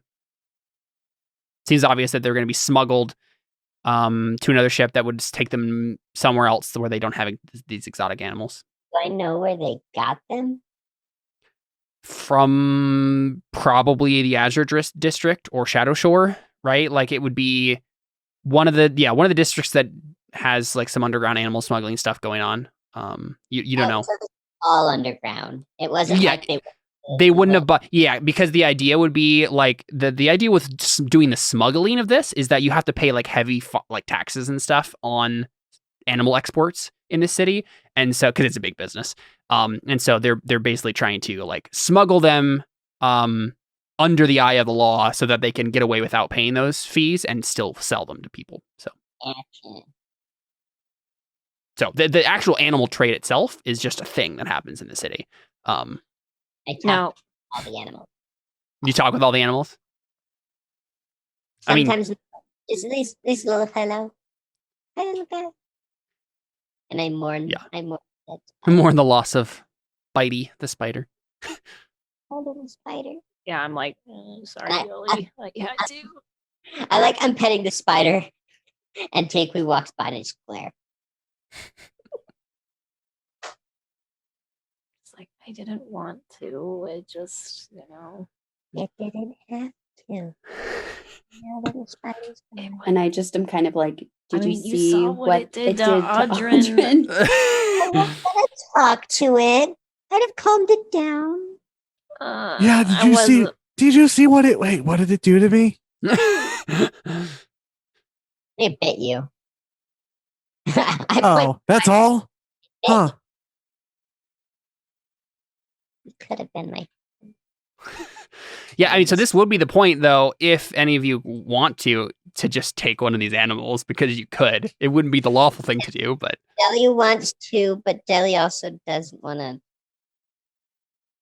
Oh, now question. Now, Seth, you're part of the Collectors Guild. The Collectors Guild collects animals, don't they? No. What do they do? I mean, it's up to Seth whether or not he wants to reveal that. I mean, hey, they don't even know what she's a part of it. They don't even know that you're a part of it. So I was just curious if like this was something that like your guild would like want these animals. It is not. Or so. I would want the animals. Yeah, but I understand, but we can't get. Where are we gonna keep these things? Lavinia's manor. I mean, honestly, like. Yeah, I assumed you guys were going to, right? I assumed we were going to keep Boo Boo because Audryn knows him. Yeah. Right, and that would make sense, right, Jordan? We'll keep Boo Boo around. One thing I was my plan was to keep Boo Boo. Yeah. I did want to go around the ship looking for any other magic. Did I find anything else? Yeah, with that DC 22, with the 22 investigation, there's nothing else really of value. It's just the payment of Lavinia's, the signet ring, the little note in the signet ring, and all the animals. That's the stuff of note. If we get to take Boo Boo back, that's fine. That's all we need. Well, that makes sense because Boo Boo obviously belonged to a sailor, so he's not supposed to be traded around. But all these other animals, they're not ours. Yeah, I mean, to be fair, like taken from somewhere. Yeah, it's not even that they stole them, though, right? Like that's not necessarily what's happening. They might have just trapped them. Yeah, well, yeah, exactly. The smuggling is the illegal part of this. It's the fact that they haven't paid the fines. Keep them, it's like still legal because we're not like selling them and not paying taxes on them. Where would we put them? Yeah, it would be a little sketchy. Like you would probably like the I'm just trying to understand what the right thing to do. No. So Anna, the thing for you to do, like the thing that would come to mind is you need to turn them over to the watch, right? It's like you figure out what to do with these. It's like confiscated drugs, right? And that's what it is. Okay. That's why I'm like, Boo Boo, it makes sense. Like, he knows Boo Boo. Boo Boo came from somewhere that was he was stolen. He deserves to be with family. So my thought is, let's steer the boat back to Lavinia's manor, like near like one of the docks there, right? You can call the watch, have them come out or we can call the watch and have them come out to the ship and be like, we found out that there was illegal smuggling going on here. Here's one of the goons. Take the animals. Okay, but before we do that, we got to drop off the body of the other guy. Well, the body of the other guy? The dead body. Oh, yeah, throw him over the ship. Yeah. Be like, a spider got out. Yeah, should we throw the spider overboard too? No, we want to. Oh, that's proof. Yeah. But then they think that we killed the spider. Which we did. I killed the spider. Sorry. Yes. I mean, so do you dump the body overboard? Which one? Of the guy? The guy's body. Because the thing is, like, the dead one. You are. I mean, it's nighttime, but it's still like in the harbor. Like you could try it, but you'd have to like make a roll to get away with it. There's Well, we can. one body in the harbor. I'm sure there are multiple bodies in the harbor. No, we killed someone and they fell over the edge. Remember? I was not like we killed drowned, this guy. Yeah. Oh yeah, I mean he drowned, but we could say the other guy drowned too. I mean, would it be the worst thing in the world when we turn them? I mean, would it be the worst thing in the world when we turn them in to say like the spider got out and killed him? Like I don't, You like, could there's probably get away clearly with that, bite yeah. marks on him. Yeah. Not like we killed him. Not on the dead. Not on the guy that I. The guy that she killed, there are actually, you're right. There are bite marks there of a mandrill on his face, but his skull is caved in through a very well-timed. Oh, right. So there's attack. two guys. There's actually two dead bodies. Then, No, right? there's okay, no. Just one guy that you No. knocked unconscious, one guy who drowned and is on the bottom of the harbor anyway, and then the guy who got smashed in the head by Anna and killed. Yeah, Right. I just throw him forward. Okay. So we just see this young girl just take this body of this fulcrum man and just throw him. Do you like tie something to his foot? Like dead bodies float typically. But would I know that?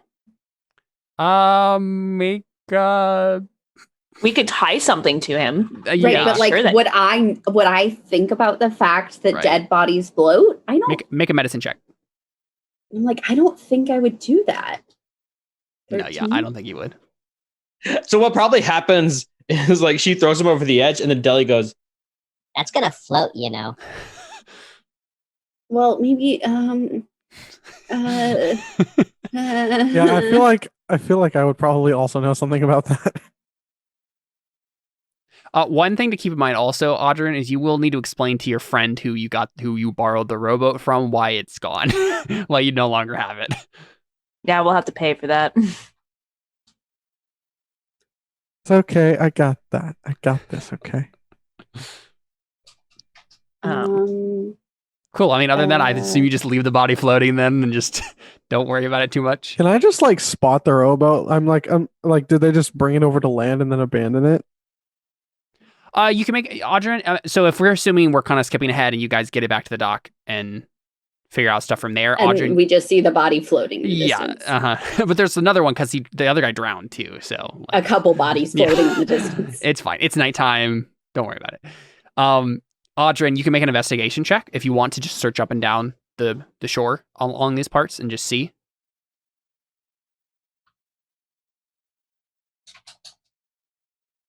Okay, and I want to like especially look in the I want to search in the opposite direction from where we pulled in from.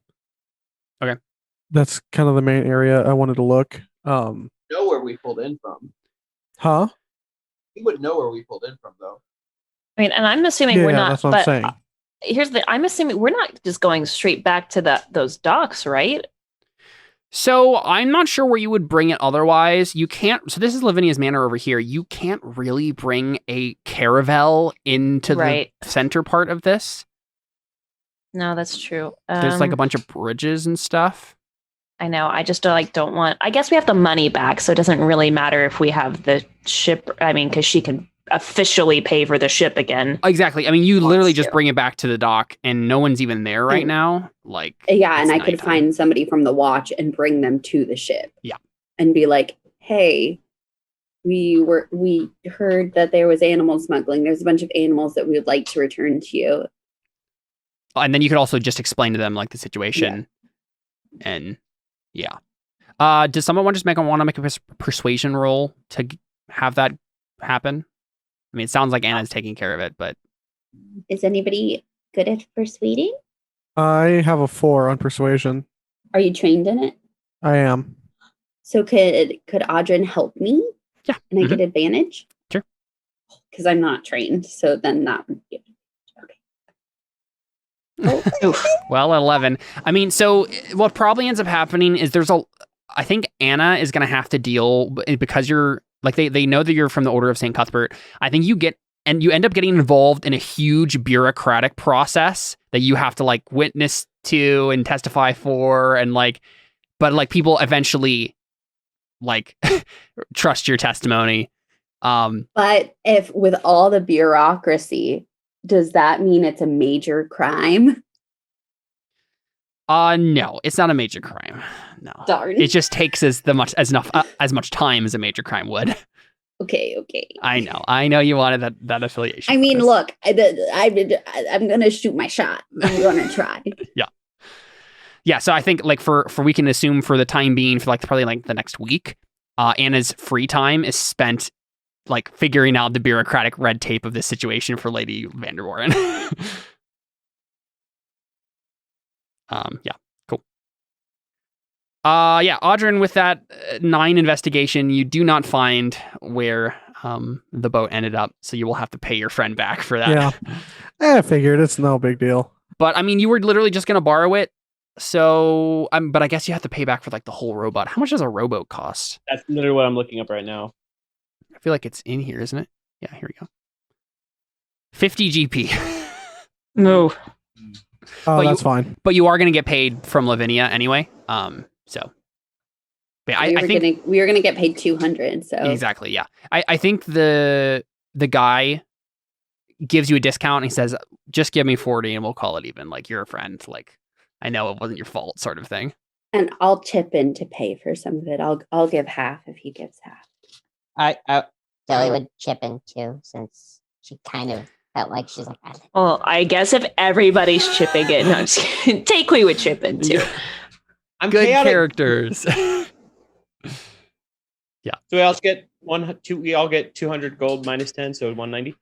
Yeah. So yeah, let's skip to that then. So you guys end up back at Lavinia's manor, after figuring out this whole situation, getting her, you hand her back. It went a lot smoother than I thought it would. I mean, minus Jordan like being out in combat the first round, but yeah. And again, the big thing that makes it all work together. Well, turns out we don't need Jordan after all.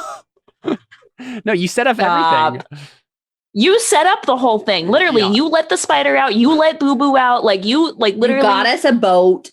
Yeah. You got us the boat. Like, and you managed to also sail us back to the dock, too. Yeah, so, exactly. Yeah, I know. Very valuable. I think the main thing that really makes it actually work is that Anna has to spend a week with red tape. As long as she takes care of that, you guys don't have to worry. Because when you actually get down to brass tacks on what actually happened, the watch will see, yes, you were in the right to do this. You're fine. Hey, you just gave us a bunch of illegal animals to be smuggled. Like, that's pure profit for them. Exactly. Really, literally, that's what that is. So, and this would be what the merchant district? Yeah, the merchant district watch would you'd be talking to. Anyway, so all that happens, and you meet up back with Lavinia at her manor, and yeah, she's like, I don't know, she doesn't like act like happy and giddy or whatever, but like she smiles as you like get back and hand her money, and she's like she looks relieved. That's what the emotion that goes on her face. And she says, "Thank you. That is finally taken care of. So how did it all go?" I just kind of go, well, it'll be taken care of in the next few days. I can't stay for long. I have to go to a meeting after this. Yeah, and part of the thing is like your reputation as a member of the Order of St. Cuthbert is why you're the representative for this situation, because they know you'll be lawful about it. So Deli holds up our new pet and goes, "This is Boo Boo. We saved him." Yeah, Lavinia frowns. Hello, Boo Boo. What happened on the ship? And Audrey just goes, Boo Boo, introduce yourself. He said hi. Takeway kind of like chuckles that in. She goes, they were smuggling animals on your ship. So that's what he was doing. Oh no. But you muted yourself. You muted yourself, Jordan. You did it the other way around. Oh no, my tragic past that only I know. The monkey also knows. Yes, technically. And the dragon can speak to the monkey. Deli could probably pry part of your backstory out of the mandrill, yes. Why would I do that? Yeah, I don't think she cares, but about it being a monkey. Yeah. You don't want to talk to an animal about humans. That's boring. I want to talk to it about cool monkey things. And literally all we know is that Boo Boo was like a friend, like owned by one of Jordan's friends. That's all we know. Or Audrey's friends, yeah. Yeah. So yeah, then we just tell her that they were smuggling animals, and that Anna's gonna take care of it for the legal side of things, but should be fine. Yeah, and then she nods and says, well, so the next thing is the vault itself. Now, I said I could get to the vault with the ring, and that's correct, but, well, all of Calabar's nobility have vaults under Castle Tavora. I've never seen any of them. I haven't even seen my family's vault. I've only been back in the city for a year. And you're not sure like why she was out of the city. She doesn't really explain that. But then she says, but rumors I've heard say that some of the family vaults are quite extensive and guarded by traps. And, well, I don't think ours is quite so large. I think it's relatively small from everything my father has said over the years. But from what I remember him saying, there may be a construct guardian. And again, I don't know how to deal with the vault exactly. I'm not sure how it works. So I would feel a lot more comfortable if 4 of you came with me to get the money, and I can just pay you then. I mean, as long as it doesn't interfere with any of my extensive amount of meetings that I must go to. Yeah, she's like, we can probably work it around your schedule. Sounds good to me. When would we leave? Well, as soon as Anna is free. Yeah. Well, I don't think this meeting should be very long. Yes. So we figure out it's not too long before you can probably figure out a time to all go. And so Lavinia hires a coach to take you guys to from her manor in the Noble District to Castle Tavora. So her manor's over here in the Merchant District, and Castle Tavora. It's labeled Castle Terracnian on this map, but I changed the name for various thematic reasons. And it's over here. So it's right here. Yeah, okay. She'd probably take a carriage, probably to one of these docks or something, and then take a ferry from there. But I was gonna say we just walk because it's like right there, but we'd have to go all the way around. So it looks like she would take you to the High Market in the Noble District, so up here somewhere, and then take a ferry from there. So you guys enter the castle. Is there anything like in particular? I mean, how are you approaching this situation? You're walking into like a big castle. What's the vibe we get from the group as you're going with Lavinia? I'm looking for a chimera. Right. Oh yeah. Did you guys like show that to her? Probably. What? The note. I'm assuming this is going to tell us how to safely get to the vault. Yeah, I mean, I would probably show it to her. Yeah. I don't see why we wouldn't. We'd say this was attached to your ring. Yeah, and she frowns and she says, "This is my father's handwriting, but I don't know what the list means." Well, maybe it will make more sense when we actually get there. Yeah. Maybe it's one of the keys to unlock it. Maybe it's some kind of riddle. Oh, yeah, it might be that. So are you guys all going like fully armed to this place? I mean, I assume you would because...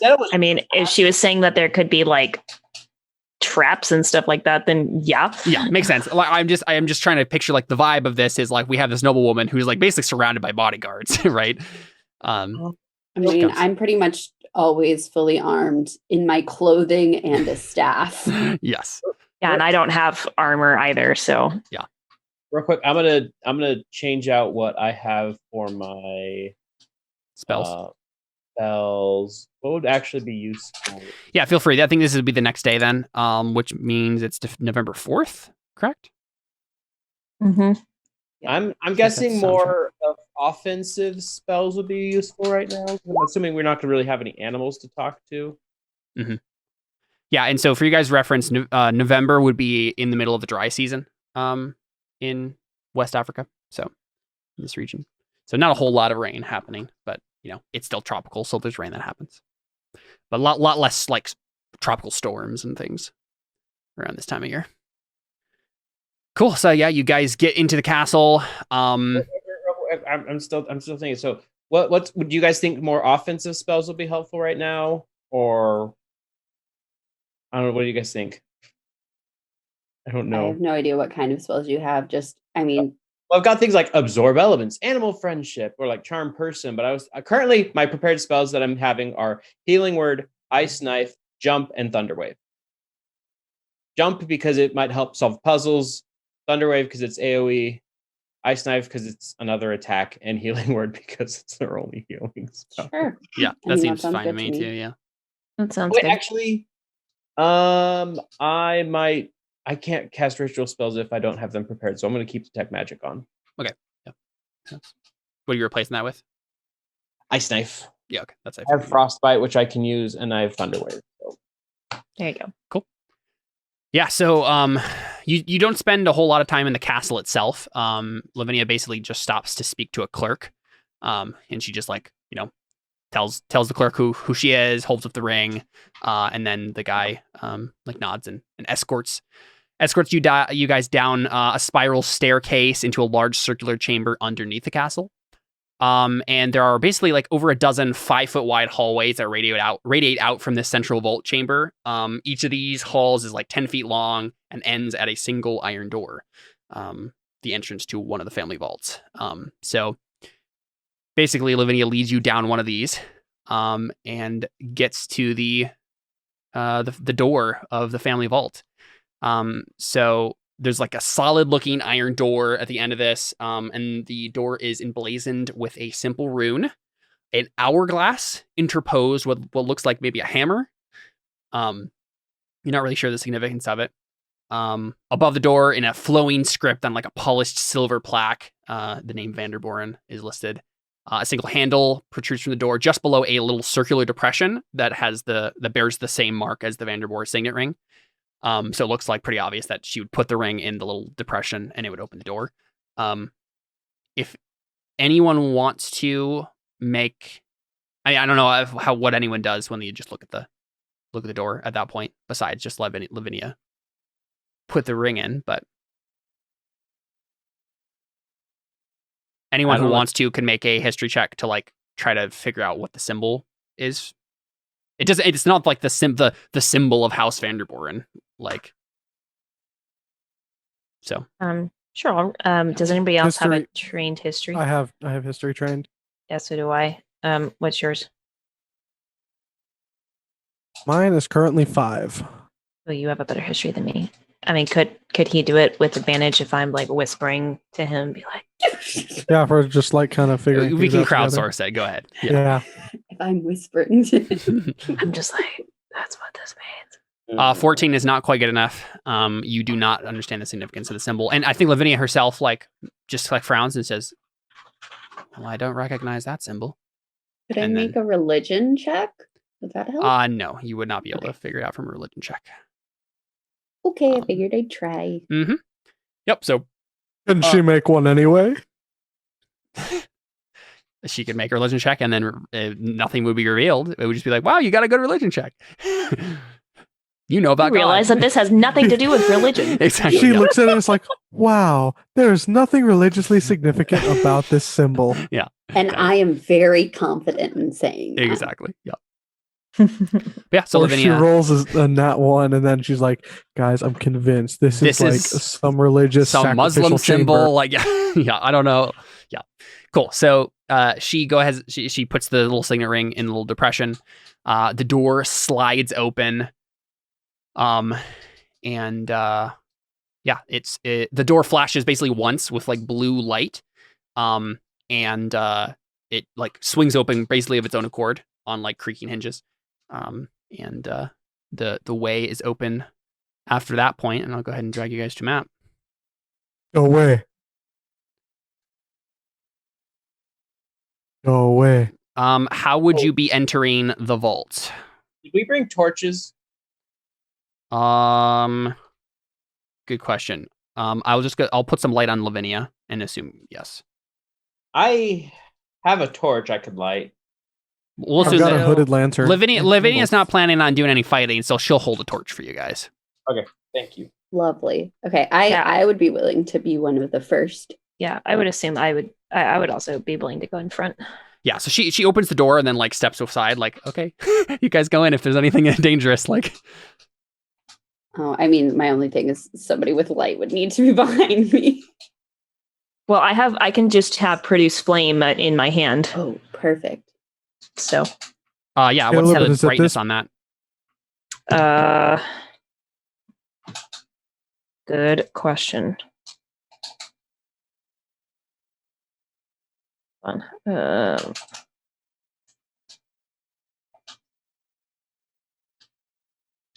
Additional 10 feet. Not so very bright light up to 10 feet and then dim light 10 feet beyond that.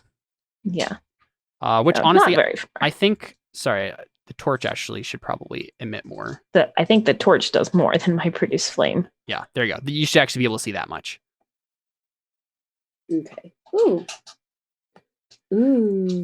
Yeah, so there's like a rectangular chamber here. If you guys just probably would stop in the middle there and something might happen here. We'll keep it in current timeline here. The floor of this go ahead. I just want to throw out there, if there's anything my thieves can pick up. Oh, right. Yeah. Any strange gang symbols around. Yeah.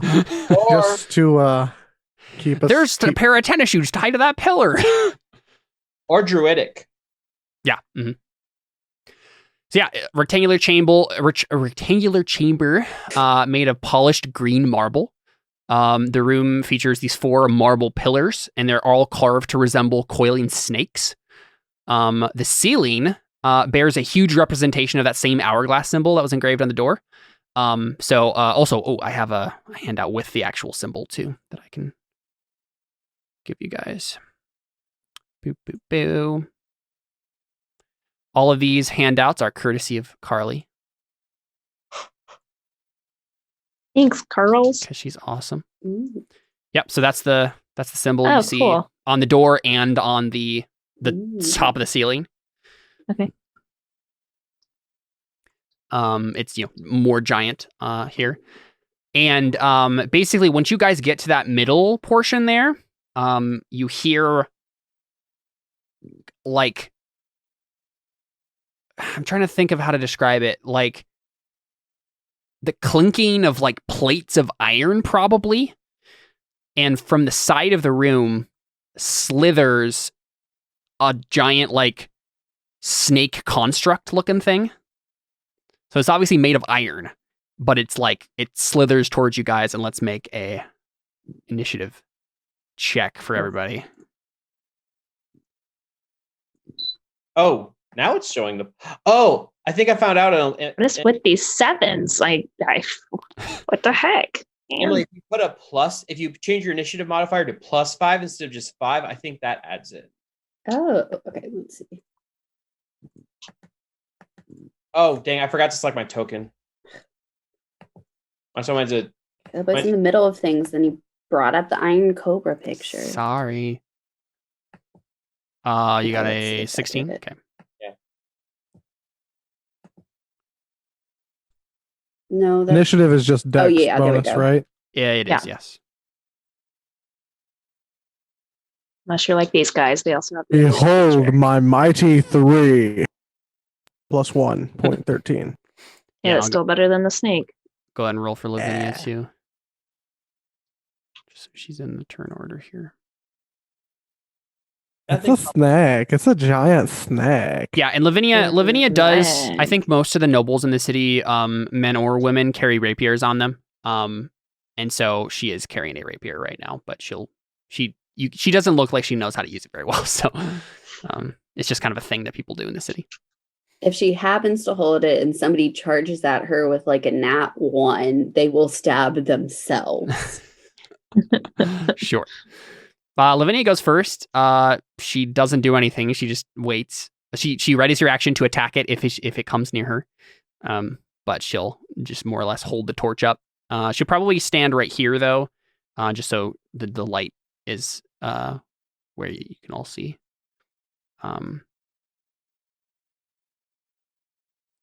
Oh, sorry. Why didn't I know how this map worked? My map skills are failing right now. You can't actually see anything past. This is just a wall. We must defeat it to be able to move on.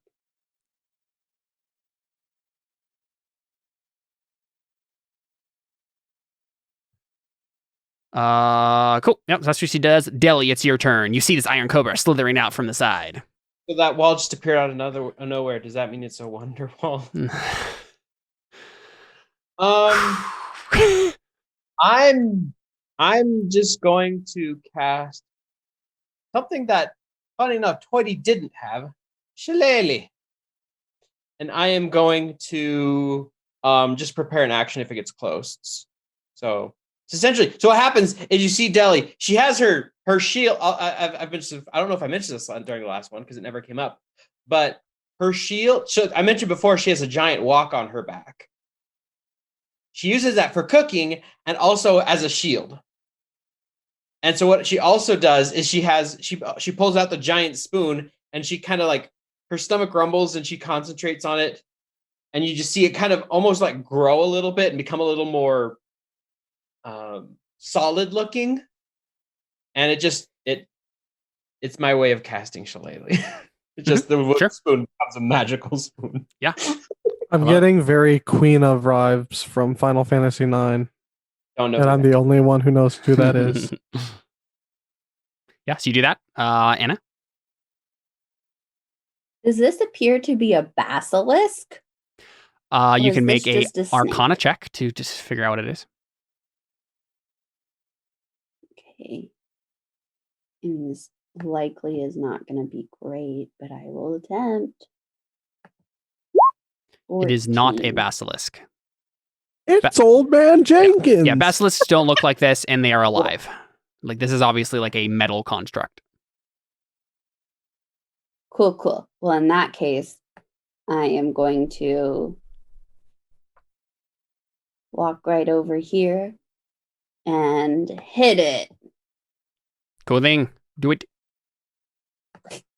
Guys, clearly, Chimera looks to sunrise, Cyclops looks to sunset, Medusa looks to sunrise, Umber Hulk looks to sunset, Basilisk looks to sunrise, Construct Snake looks to sunset.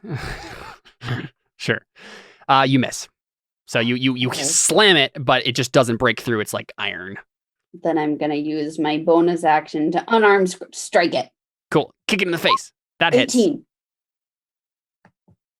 7. Yeah. Very nice. Very nice. Again, it does not seem to do a whole lot of damage though, because you are punching iron. So. Kicking. Or kicking iron, yeah. That sounds like an idiom. Kicking iron. Okay, All right, that's my whole turn. Very nice.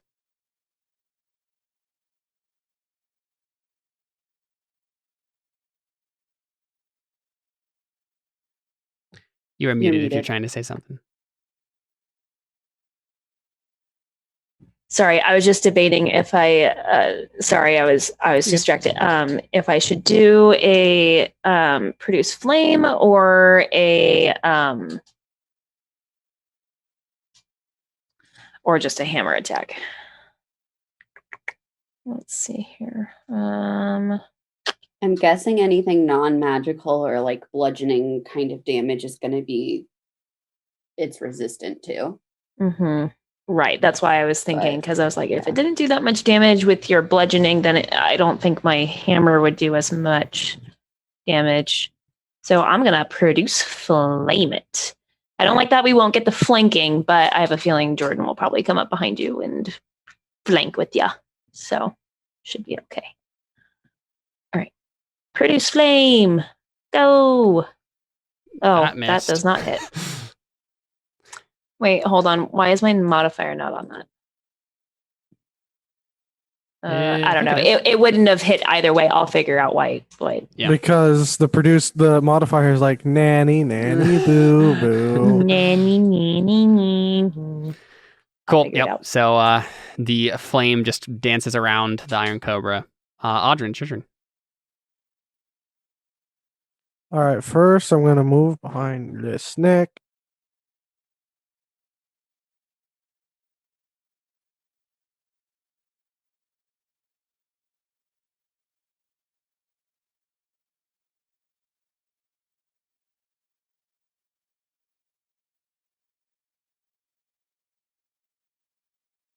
And then I'm going to do an Arcana check to see if I can figure out what's going on.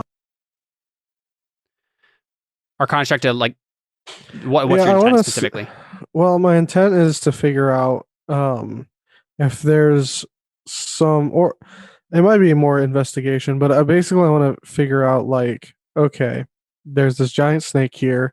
There's clearly something going on. I'm wondering if there's maybe like an off switch or if there's like something specific we have to do. Yeah, sure. Make an insight check. Wisdom, really? I'm trying to think intelligence wise. And as I am flanking and trained in insight, may I assist him? That is not how that works. No, I don't think so. You also made a roll on your turn and you said that else. So I mean, look, I figured I'm gonna shoot my shot. I'm gonna try. I'm glad. Sure, Emily. We'll keep playing this game. Yeah. So I mean, what would you? I'm kind of thinking more along the lines of like, okay, this thing has been built. Mm-hmm. So what can I determine based on like make an Arcana check. Because I've had to build and take care of things here and there before, tinkering a little bit. Yeah, make an Arcana check to see how much you know about this thing. Or things like it. 23. So, Audrin, I mean, you're the brains of this operation. I think you figure out, think about it this way. This is the construct guardian of the Vanderboren family vault. You look at Lavinia, maybe Lavinia can just tell it to stop.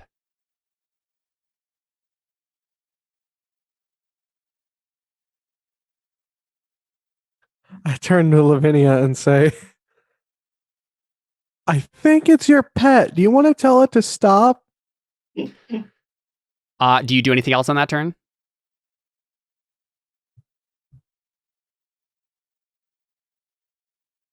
I mean, I only really have bonus actions at this point, right?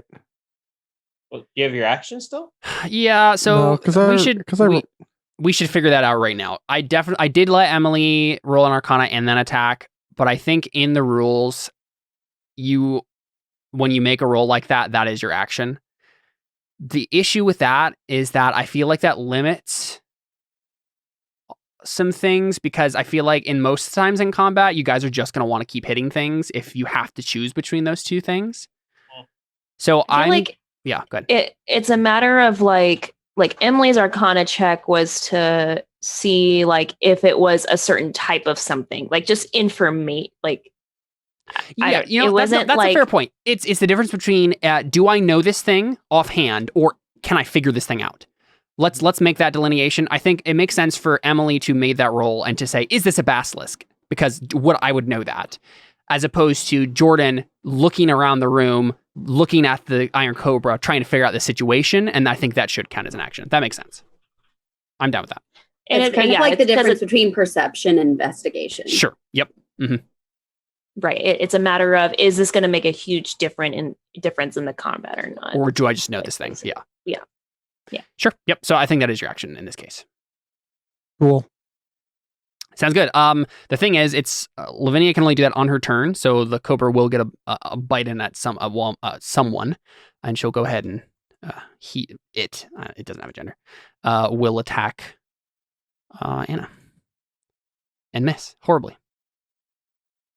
That's its turn. And then Lavinia holds up her signet ring and then says, stop. And it stops. And it slithers back into the corner. Sweet. Yeah, and she frowns and she says, and she smiles at you, Audryn, and just says, I feel like such an idiot. Of course. I just have been too nervous about this whole thing. Have you ever done this before? No. I've never been the scion of a house before. Why would you expect to know how to row a boat if you haven't gone in a boat before? She just smiles at you, like kindly, like thanks. Deli says, that was yesterday. Boats are every day. Life is a boat we choose to sail. Yeah, I think so the room. Takeaway's just like, yeah, good. Nice, all right. And so as she just like gestures to Lavinia, like, shall we continue? Yeah, and you look around the room, and like, as opposed to how you guys could see the room before, to your guys' actual view as characters, there is no other way out of this room. It's just a room, and it doesn't lead anywhere. So, yeah, the next thing would be, I somehow forgot to bar that part off in the dynamic lighting. Guys, I prepped so much, and I've been so embarrassed that like I somehow got that switched around, and that I forgot to do this when I've done so much stuff. Deli would probably start ritually casting detect magic. Sure. I mean, what do you want? Is Audryn gonna like take a look around at the room and doing his investigation thing? Does anyone else have investigation trained? No. Okay. No. Yeah, I'll probably start looking around the room. Yeah, go ahead. Yeah. You know what's funny is I took perception because I feel like perception was very like something that we used a lot in Terra Nullius, and so I was like, I'm gonna take perception, and so far it's only been used I think twice, whereas investigation is used like all the time. We'll use it, I guarantee. When you get in more dungeon situations, there'll be more perception stuff. Yeah. So I mean, honestly, with that roll, you don't really see anything immediately. It looks pretty blank to you. So detect magic, though, after that 10 minutes.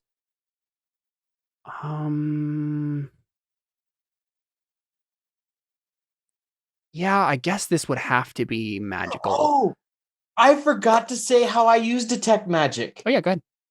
So, since we've kind of established that, Deli, given the way Deli's magic works, how she detects magic is she doesn't usually detect magic is like you can kind of sense it, but Deli specifically, she smells the magic.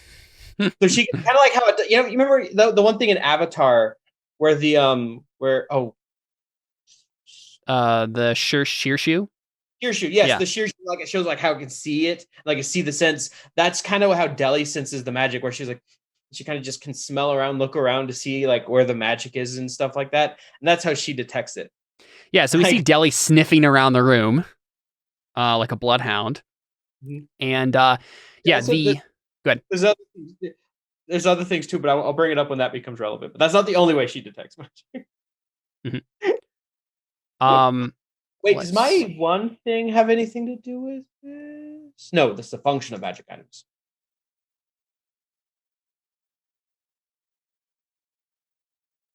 So, the northwest pillar has some sort of magic on it. I'm trying to figure out what school this would be. Does it automatically tell you what school, or do you have to make a roll for that? I'm pretty sure it tells you. That's how we've done it before, I thought. In the chat. Yeah, you learned at School of Magic, if any. Good question. Abjuration, I think. And I think it's just on that pillar, the northwest pillar. Sense some slight abjuration magic.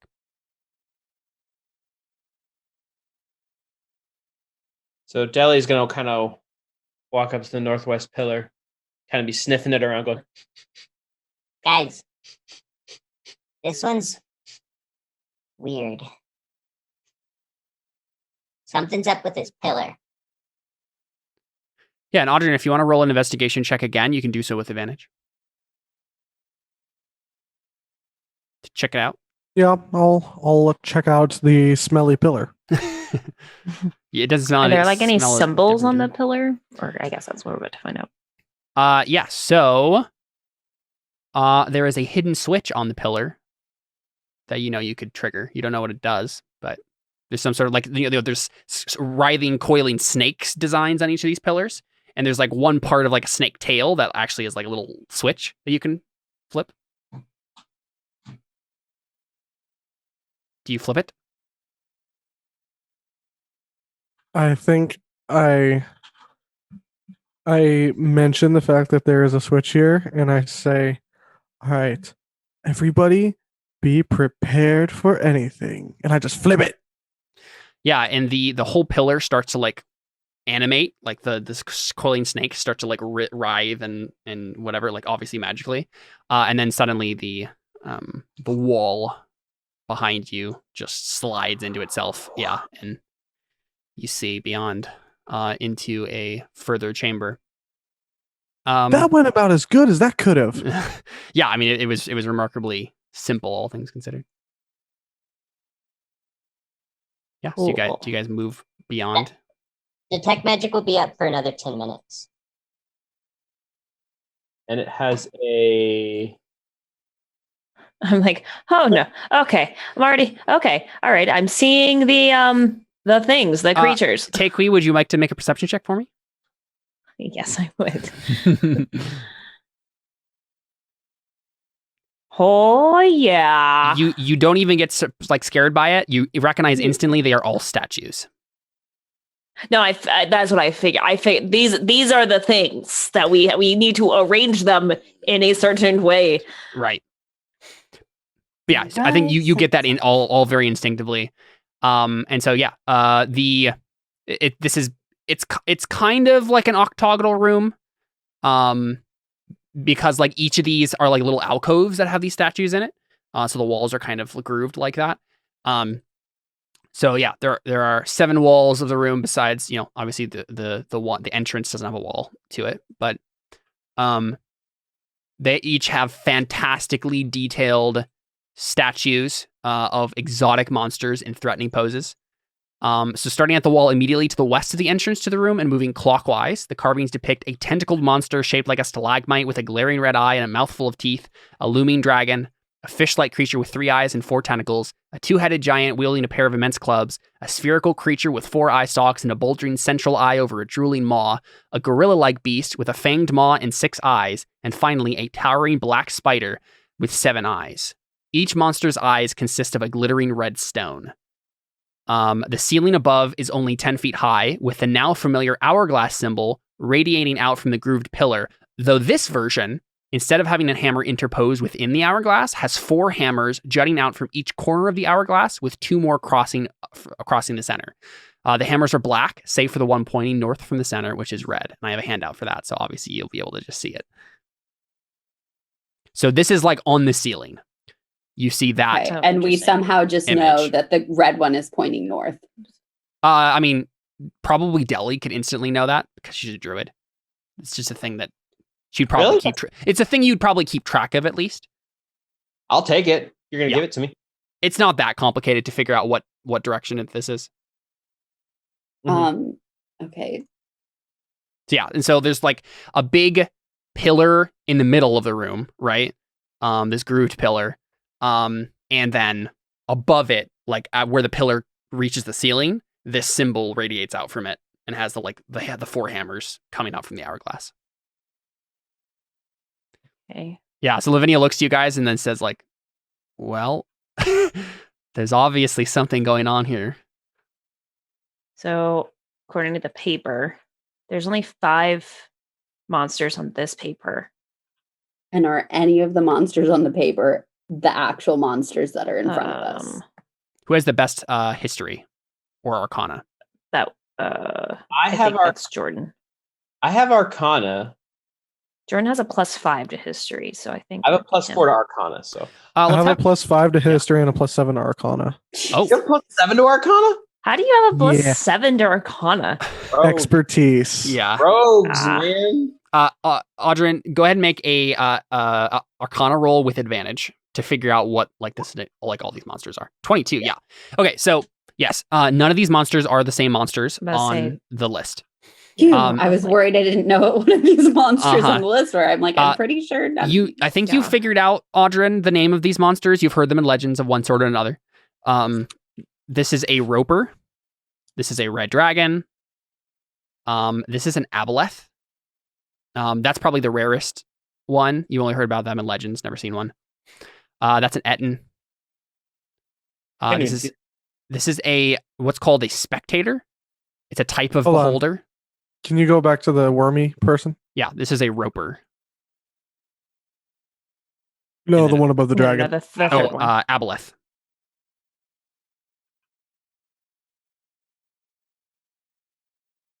All right, can you continue from the... an etin. The 2-headed giant is an etin. This is what's called a spectator. It's like a type of beholder. This is a gray render. And this is a giant spider. But it has 7 eyes instead of 8 eyes for whatever reason. And Literally a clue. Audrin, the thing is, like, these are all pretty obscure monsters, and I think some of these are just on the tip of your knowledge. You've obviously, as we figured out at the beginning of when we saw your character first, you definitely love hearing stories about these sorts of things. So you've picked up on things, but like, you're like, how did the Vanderborens know about all of these? Like, this is obviously like very obscure knowledge. Yeah, whenever what's her name? Lavinia. Whenever Lavinia gets near, I probably point out, your parents have probably done a lot more adventuring than they might have let off. Yeah. She nods and then says, yes, I knew that they were adventurers, but this seems extensive.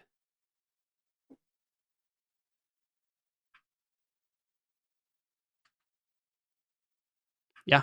So that's that's what you see before you. Can I like go up to just like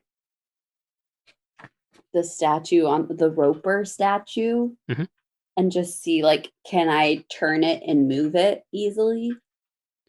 Make an investigation check. Let's roll a -1. You break the statue. Everything's ruined. All hope is gone. The vault swallows you. Yeah, you can't move the statues.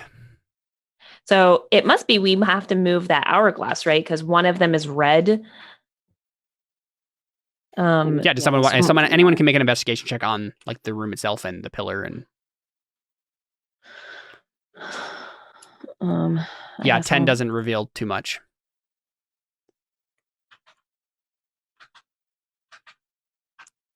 Investigation. Oh, okay. I wasn't sure if you were going to let all of us roll one or not. That's fine.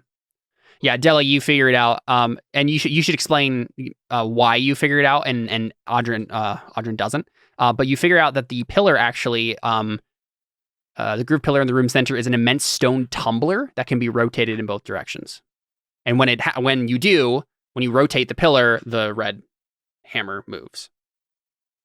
Well, that would be purely mechanical, though? Yeah, it's not magical. It's just mechanical. Yeah. Why would I recognize it? Opposed to him. Look at my proficiencies real quick.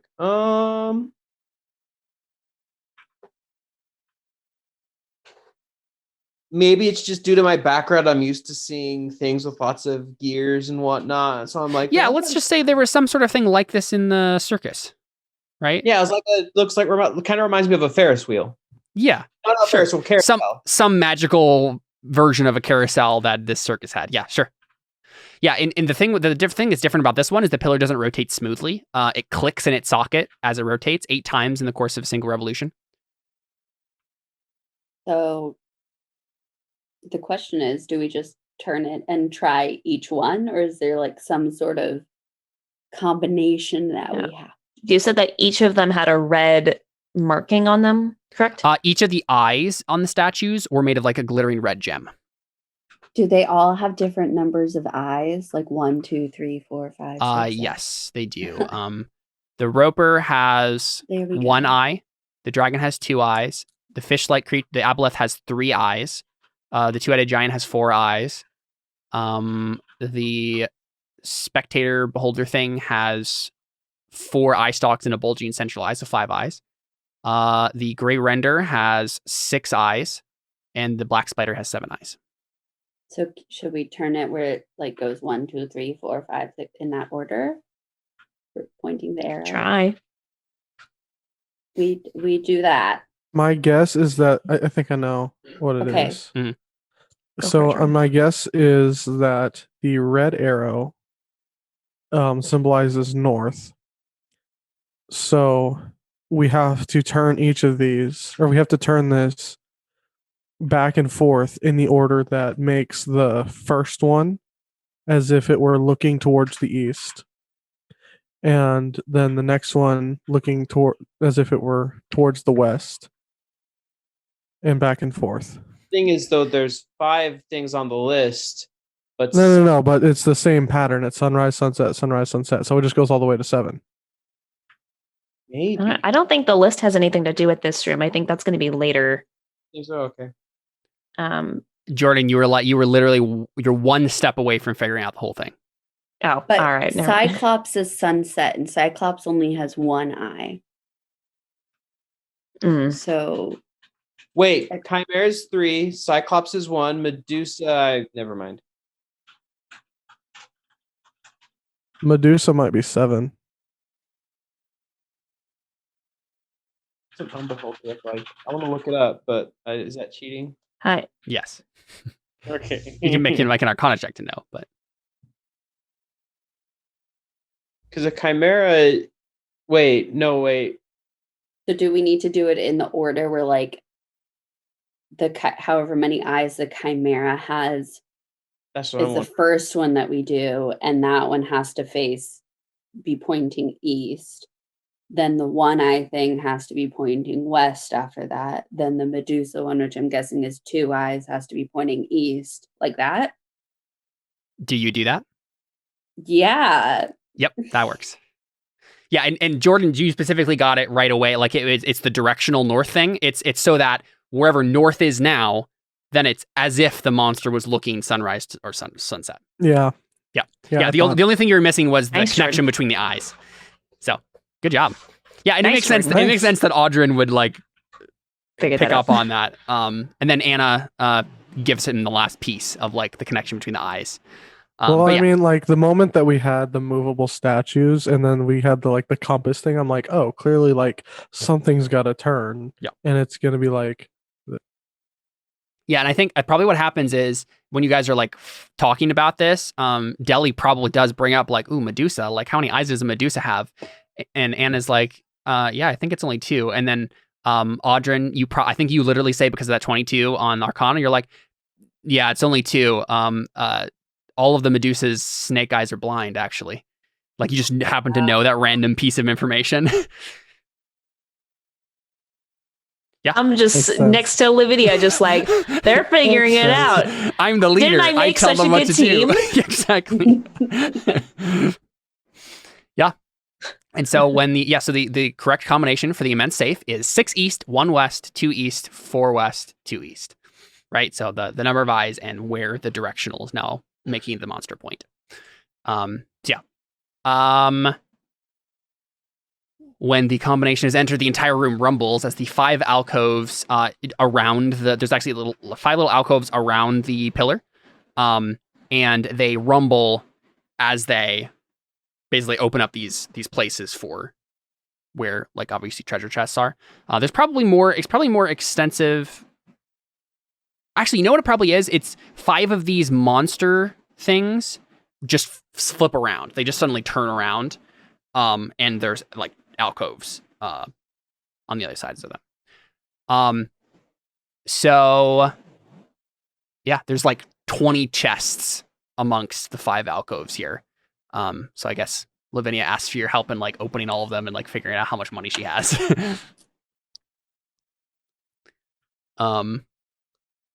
Yeah, so basically what happens is you like open the first one, and who opens that first one?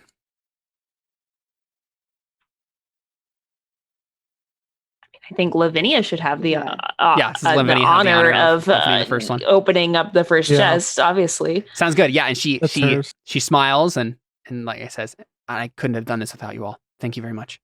And then she opens up the chest, and it's completely empty, except for like 4 silver pieces on the bottom of the chest. And she frowns and then says, open the other chests. And like, as you guys open up the chests, most of them literally only have like 1 to 4 silver pieces scattered along the bottom of the chest. The brother took everything. And so, yeah, as more and more of the chests turn up empty, Lavinia just keeps getting more and more distraught. And like, she literally seems on the verge of tears. But finally, the last alcove that you open, several of the chests there remain untouched. In all, there's about 2,900 GP and various coins and gems left in the chest. And there's also like a large number of like ledgers and a small iron coffer containing a thick pile of documents.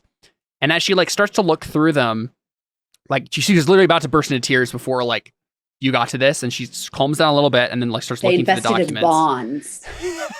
Well, so what it actually ends up being is she explains to you guys like, oh, this is a list of debts owed to my parents, favors they did for various noble houses and guilds and other organizations, and they just never called in the favors. Oh, well, okay. That's gonna make it. It's gonna work. I can make this work as long as I have those funds, and like if I call in these favors, and maybe my aunt and uncle will be able to give me some support. It's going to be a very rough year, but we're going to be able to make it through. Yeah, and so, yep. I just kind of say, I mean, look, if you just give me 20 gold as my payment, that's okay. No, and she shakes her head. She says, no, absolutely not. You're all getting 200. And I wanted to ask if you would enter my employ officially, and I'll pay you a stipend of 100 gold a month, and you'll be able to keep whatever else you find in the process of what you do with me. And of course, there'll be bonuses, and of course, there are other benefits and advantages to working for a noble house in the city, even one as lowly as mine. Is that acceptable terms? Sounds good to me. I have a feeling, yeah. She's like, I have a feeling that I will need a lot more help before all of this is over. I'm okay with that as long as you're not asking us to do anything untoward against the law or anything. She smiles and she says, no, of course not, Anna. I am a law-abiding citizen, just like you. Okay, then. Yeah, and I think she just looks at you, Audrey, if you haven't said anything at this point, she just smiles at you. He just smiles back and nods. Yeah, she nods back. Then she looks at the little like coffer and like opens it up and then says, "Oh." Pulls out like a little journal, starts flipping through it. I don't recognize the language, but this is my mother's handwriting. Does anyone know how to read this? And she like holds it up. I want to look at it. Which is it? Yeah, it's actually, I don't think any of you have it. Would you guys list your languages for me real quick, just to make sure? Primordial, New World Giant, Gnomish, Abyssal, Celestial. I have Druidic, Common, and Draconic. The only one I have that hasn't been listed is Halfling. It's not Halfling. And I have Elvish and Orc. Yeah, it's none of those languages. Wow, even we have so many different ones. Yeah. Yeah, and so she says, that's all right. I'll find someone who can translate it. I'm not sure what it is. I also have Thieves' Cant. Yeah, it's not Thieves' Cant. It's just a picture of a pair of tennis shoes thrown over a telephone wire. I love that that's the returning joke we're going for. That's the way that thieves speak in this city, just with tennis shoes my gosh. in various positions. We have our first running joke for this campaign. Yeah, and so she nods and says, running joke because of shoes. "Oh boy, you know." Okay, Yeah, so- I think we need like pun coins for when people. I'm not giving you things. For Nah, that. that's just part of the imaginary drinking game we have with Exactly. these things. Yep. You know? Yeah. So she like, nods and then says, well, I can find someone to translate it. I guess it's just nice to have another thing of my mother's. And she puts it back in the coffer and gathers it all up and asks for your help in like making, like she doesn't need to take it all out right now, but she's going to take the ledgers with her and then a couple sacks of gold to pay off some debts. And she's like, I can come back later and get the rest. Well, I want to ask her though. I'm like, nobody else had access to this, right? Like your mom didn't also have a ring. She lost it a few months before she died. You're sure about that? Like, she frowns. She's like, what are you implying? Just seems like there should have been a lot more here. I mean, is it possible she just didn't know how much was in here to begin with? I mean, she didn't. But like, it's very possible, but I'm just saying, like, it does seem unlikely. Like she's like, it doesn't make a whole lot of sense. Like something was wrong here. She's not sure what's going on, but she's not jumping to any conclusions. At least not yet. I am. I'm like, I mean, do you say your brother totally stole that ring? Do you say just say it? No, but I would probably say it to her like in private. Like not in front of these three. I'd be like. I mean, is this a situation where like they start stepping out of the vault and you grab her arm and like say it to her before you leave the vault real quick? I'd probably say it to her. Well, yeah, because I think I'd worry that like he's going to come and take the rest of it too. I'm just like, listen, Lavinia, I know that like you think that maybe this place is secure, but something is wrong here. Change your locks. Yeah. Hire a locksmith. Are you sure? Like, I know you don't want to think about this, but do you think it's possible your brother has your mother's ring? Her face just darkens. She just doesn't say anything. I don't want to push you. I'm sorry, I overstepped myself and then. No, and she puts a hand on your arm and says, no, you're. Well, let me ask the clerk. And then she like leads you back up. And yeah, she like grabs the clerk that you guys talked to originally. And she like asks, excuse me, did anyone else, does that, let's see, how would she ask this? Has anyone else visited the vault recently? The Vanderboren vault? And the clerk just like, it totally casually says, oh yes, your brother has come a few times over the past few months. And she just like looks at you like, yeah. Your brother's been stealing your stuff. Yeah, and she just like looks back at the guy and says, my brother has been missing for a month. I had no idea that he was visiting my vault. He had a ring, the clerk just nods slowly, and Lavinia just glances back at you again, Takely.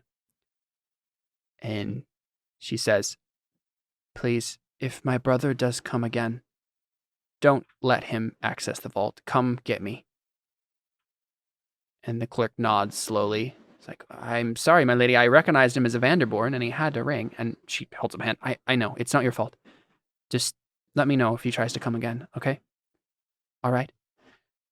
And he nods again. Says, "My apologies, Lady Vanderboren." Lady Vanderboren. Yeah, and she looks even more troubled. I think Takeway just like does like the awkward like pat on the shoulder kind of a thing. Yeah. She's trying to be like, comforting. Or like, I think she just puts her hand on their shoulder and just like, "I'm really sorry." It's all right. And then she looks, I think as you guys are leaving, she like says something to all of you, looks around and then says, "I don't want to push you into doing anything right away. You have deserved a break, but as soon as you're ready, come see me again. I have something else." And then she looks at you again, Takewee, and that I need you to take care of. Something a little bit more important than missing money.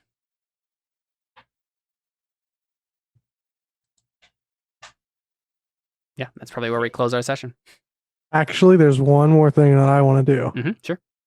Okay, so as everybody's leaving, right? Mm-hmm. I'm going to need to roll a stealth check for this. Okay, is this like before you leave the vault? Or the castle? Well, I assume, like, are we going back to her place at all? Sure, yeah. Okay, so, like, I assume we go back to her place, and, Sure. like, after we're all leaving, is Takewee staying? I stay with her. Yeah. Is everybody else going on their own to do their own thing though? Yes, Probably. I'm off. how much? It's kind of fun to like think of like Takewee just staying with Lavinia. This is a girl time. Girl chat. How much money would it cost like per day for food? Yeah, so that's actually something we should talk about briefly. It really depends on what your like lifestyle costs are going to be, like how extravagantly you want to live. Okay, now that Lavinia, we have 190 now, correct? Yes, you all have 190 if you paid for the boat. And she's giving you 100 GP a month, and these costs are, I guess these costs are by day listed here. I just realized I don't think I gave myself starting money. Should probably do that. Oh yeah. Let's see. Here, let me calculate this. So to live a aristocratic lifestyle, you would have to. It would be 300 gold a month. I think you could live. Let's see.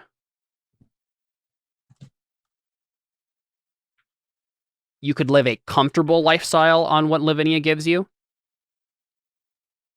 per month, which would cost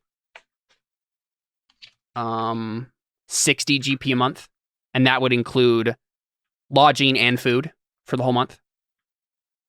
What's the step below that? Step below that is modest, which would be 30 GP a month. What's below that? Poor, which is 2 silvers a month, which in gold would be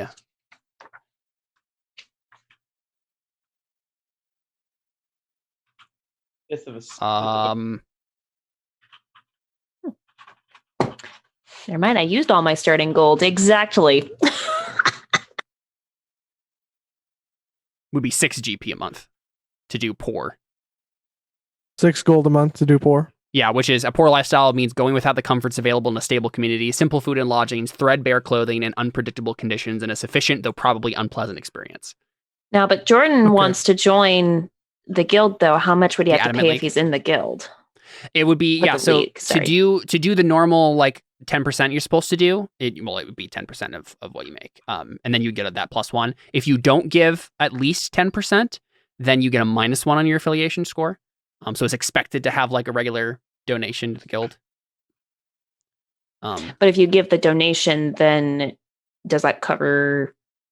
But that also, I mean, that would also cover at least lodging at the Adamant League.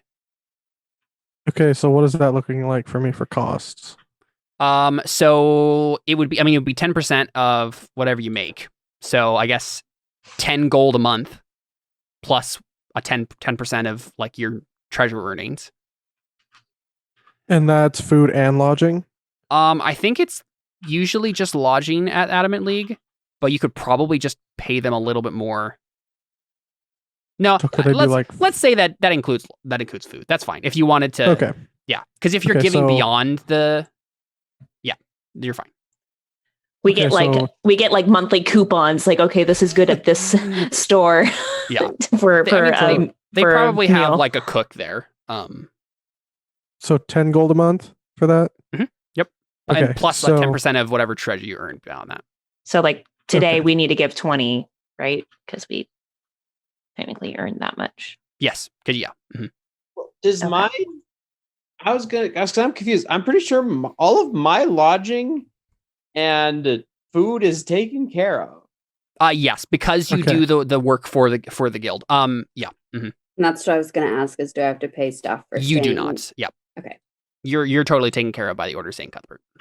And I am once again. I am also. I already upped my affiliation score by 2 by giving them my tithe of 20 gold pieces. Ooh. Oh right. Yeah, I forgot they had that. Let me look at that. Yeah, that's something. So I am 3 away from becoming a daughter. Or becoming a sister. Oh yeah, pay a tithe of 10% of all income. Yeah, nice. Yep. That actually where's? Let me pull this up. No, it's abuser of magic items, not animals. So if nice. Yeah, I just realized I hadn't shown that symbol yet. So if I give my 10% right now, do I get a +2 as well? Sure. Yep. Well, I mean, it's whatever it says on there. I don't know if it says a +2 on there. Yeah, it says +2. Mm-hmm. Yep. Which means you are a 6. Uh-huh. Yeah, nice. I'm keeping it. I just added it to my character sheet, so I have my affiliation score in there now. Yeah, and Audrin, you obviously wanted to join the Adamant Guild or Adamant League as well. Real quick, what were you going to do at the Lavinia's Manor? Okay, so yeah, go ahead. I need to roll a stealth check for this. Mm-hmm. I'm hoping to have advantage because I'm sure everybody in the party's tired. Everybody's just kind of relaxing. And so yeah, I mean you've gained trust, so sure, you can have advantage. Okay. 20. Nice. Didn't even need it. What are you gonna do, Audrin? Okay, so my 200 gold. I'm taking 10 gold and putting 10 gold in each of my allies' pouches for the boat. And I'm taking the rest of the pouch, and I'm taking another 30 gold, 20 for the tithe, and then 10 for the actual joining of the Advent League, I guess, or what is it to? It would be 10% of what you make. So yeah, it's just 10 straight up 10% of what I make. Straight up 10% of what you make, and it's nothing else on top of that. Nope. 10% of what you make, including bonuses, right? Like and other treasure and stuff. So okay, so then I take 50 gold, not 50 gold. I take 50 gold from the 200. I give the 10 to each of them, so that's 30, and then another 20 for the Adamant League. Cool. And then the pouch, I sneak back in a place where it's for Lavinia. For Lavinia to find eventually, with a little note in it that says, "So cute." I ship that too. I could see Audrin ending up with Lavinia or Carla. So, he has his prepared. The note says, "I don't take from those who suffer loss, only those who cause it in greed's name." Nice.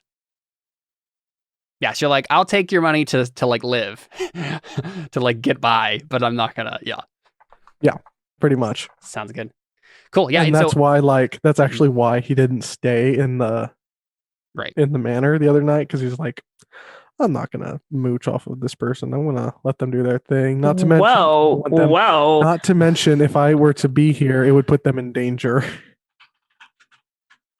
Yeah. I mean, you're about to join the Adamant League. I'm assuming you'll just stay. Yeah, I'll be there and keep an eye out. I mostly want to stay there to not only provide some ample form of protection for her, but also, it's comfortable there. Yeah. And she's a library. Yeah. And I feel like you and Lavinia just kind of get along, right? Like, yeah. I did want to put a PS in the note. What was her servant's name? Carla. Yeah. So, I probably put something like PS. Carla does a lot. Make sure she's taken care of. Yeah. Sounds good. Cool. Audra and the Robin Hood. Cool. Robin Hood and Robin Hearts. You guys are such good people. Like, this is such a different vibe for Terra Nullius already. Cool. Let's see. There was something I was going to say. Hey, say what you want. I think Audrey and Darius would be great friends. That's fair. Jordan has always played good people. I feel like Darius would be friends with anybody, though, so that's not really saying much. Yeah, that's fair. So everybody else can add another 100 GP for the month payment that she's giving you. She gives us a month payment in advance? Pretty much, yeah. Well then, like, I only take... But that was kind of included, and I just assumed you give all of her back to her except for what you'd already said, so it doesn't matter, right? Like, okay. Well, I mean, it would be like whatever she gives, I basically just keep the 10%. Yep. Mm-hmm. Exactly. Yep. Yeah, and so you guys can add. In other words, I just turn out flat broke.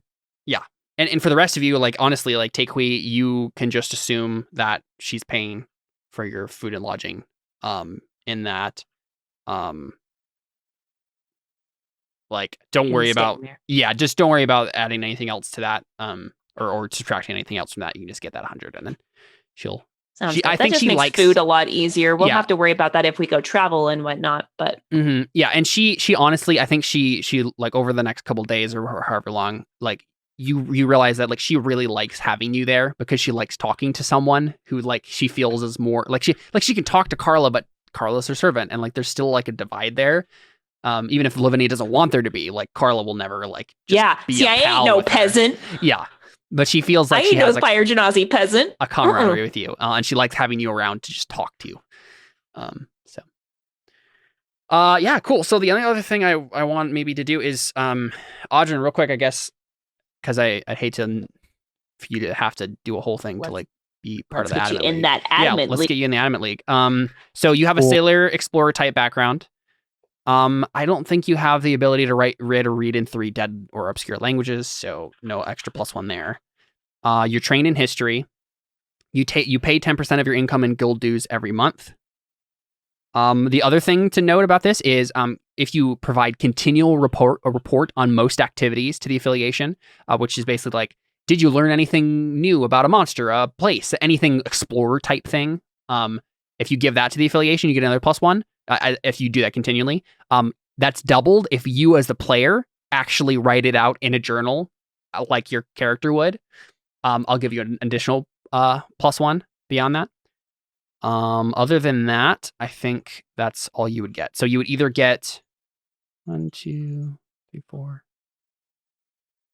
You either get 4, 5, or 6, depending on either way. You'd be a full member of the Adamant League. That's the starting affiliation score. So would you provide continual reports on most activities to the affiliation? Yeah, I mean, I plan on taking notes and stuff anyway, so this is perfect. Yeah. And if you do it as your, like, you actually write it down as your character, like in a journal, then you get an additional +2. So that means, I assume both of you are, well, I don't know what you're at right now. I think you're maybe at a 7 or something, but. I'm at a 6, but if I just report like, there was smuggling going on at the Merchants Guild, and I stopped it. That's not the kind of stuff they're looking for. Right. That's not. So I'm assuming I wouldn't get anything for. Probably not yet. Yeah. Until you actually provide something. Yeah. So no, I just have a 6 right now. Yeah. So I think you would have a 4 then right now, Audrey. And then as soon as you provide them with some more. Basically, as soon as. Yeah, you know what? It doesn't actually matter that much. Just go ahead and take the +2 for both of you right now. Well, as long as we assume that's what you're doing in the future, it's fine. It doesn't matter that much. So you I would prefer not to take it until I actually do it. Okay, sure. Just for continuity, That's because fine. otherwise I'm going to get confused of where did I get this +2 Sure. from? Yeah. Okay. Just me personally, Jordan, feel free to do whatever. I don't want to do that. I mean, either way, it doesn't actually matter for the actual affiliation score. So let's just say you're both at 4. You're going to get that +2 eventually anyway. So it doesn't matter for now. We'll just say you're both at 4. You're both adepts. So Jordan, for that, what that means for you is you have free. Well, because is it a +2 each time I do it, or is it a +2? It's +2 if you keep doing it, right? Like continual reports. That's what okay. Well, okay, got it. Yeah. All right, then in that case, yeah, I'll take the +2. Exactly. Yeah. Because I will do it. Yeah. Yeah. So you're both at 6 then. I'm at 8. I see the. Oh, nice. Yeah, because you have the extra stuff. Yeah. Wow, I'm already almost a master. How great am I? So yeah, Audrey, you're at 6, which means you're an adept. They give you a. I assume would Audrey just do this like by himself as kind of a thing he doesn't really tell anybody else about? I mean, yeah, probably. Although I probably like learned about the fees and stuff from like talking to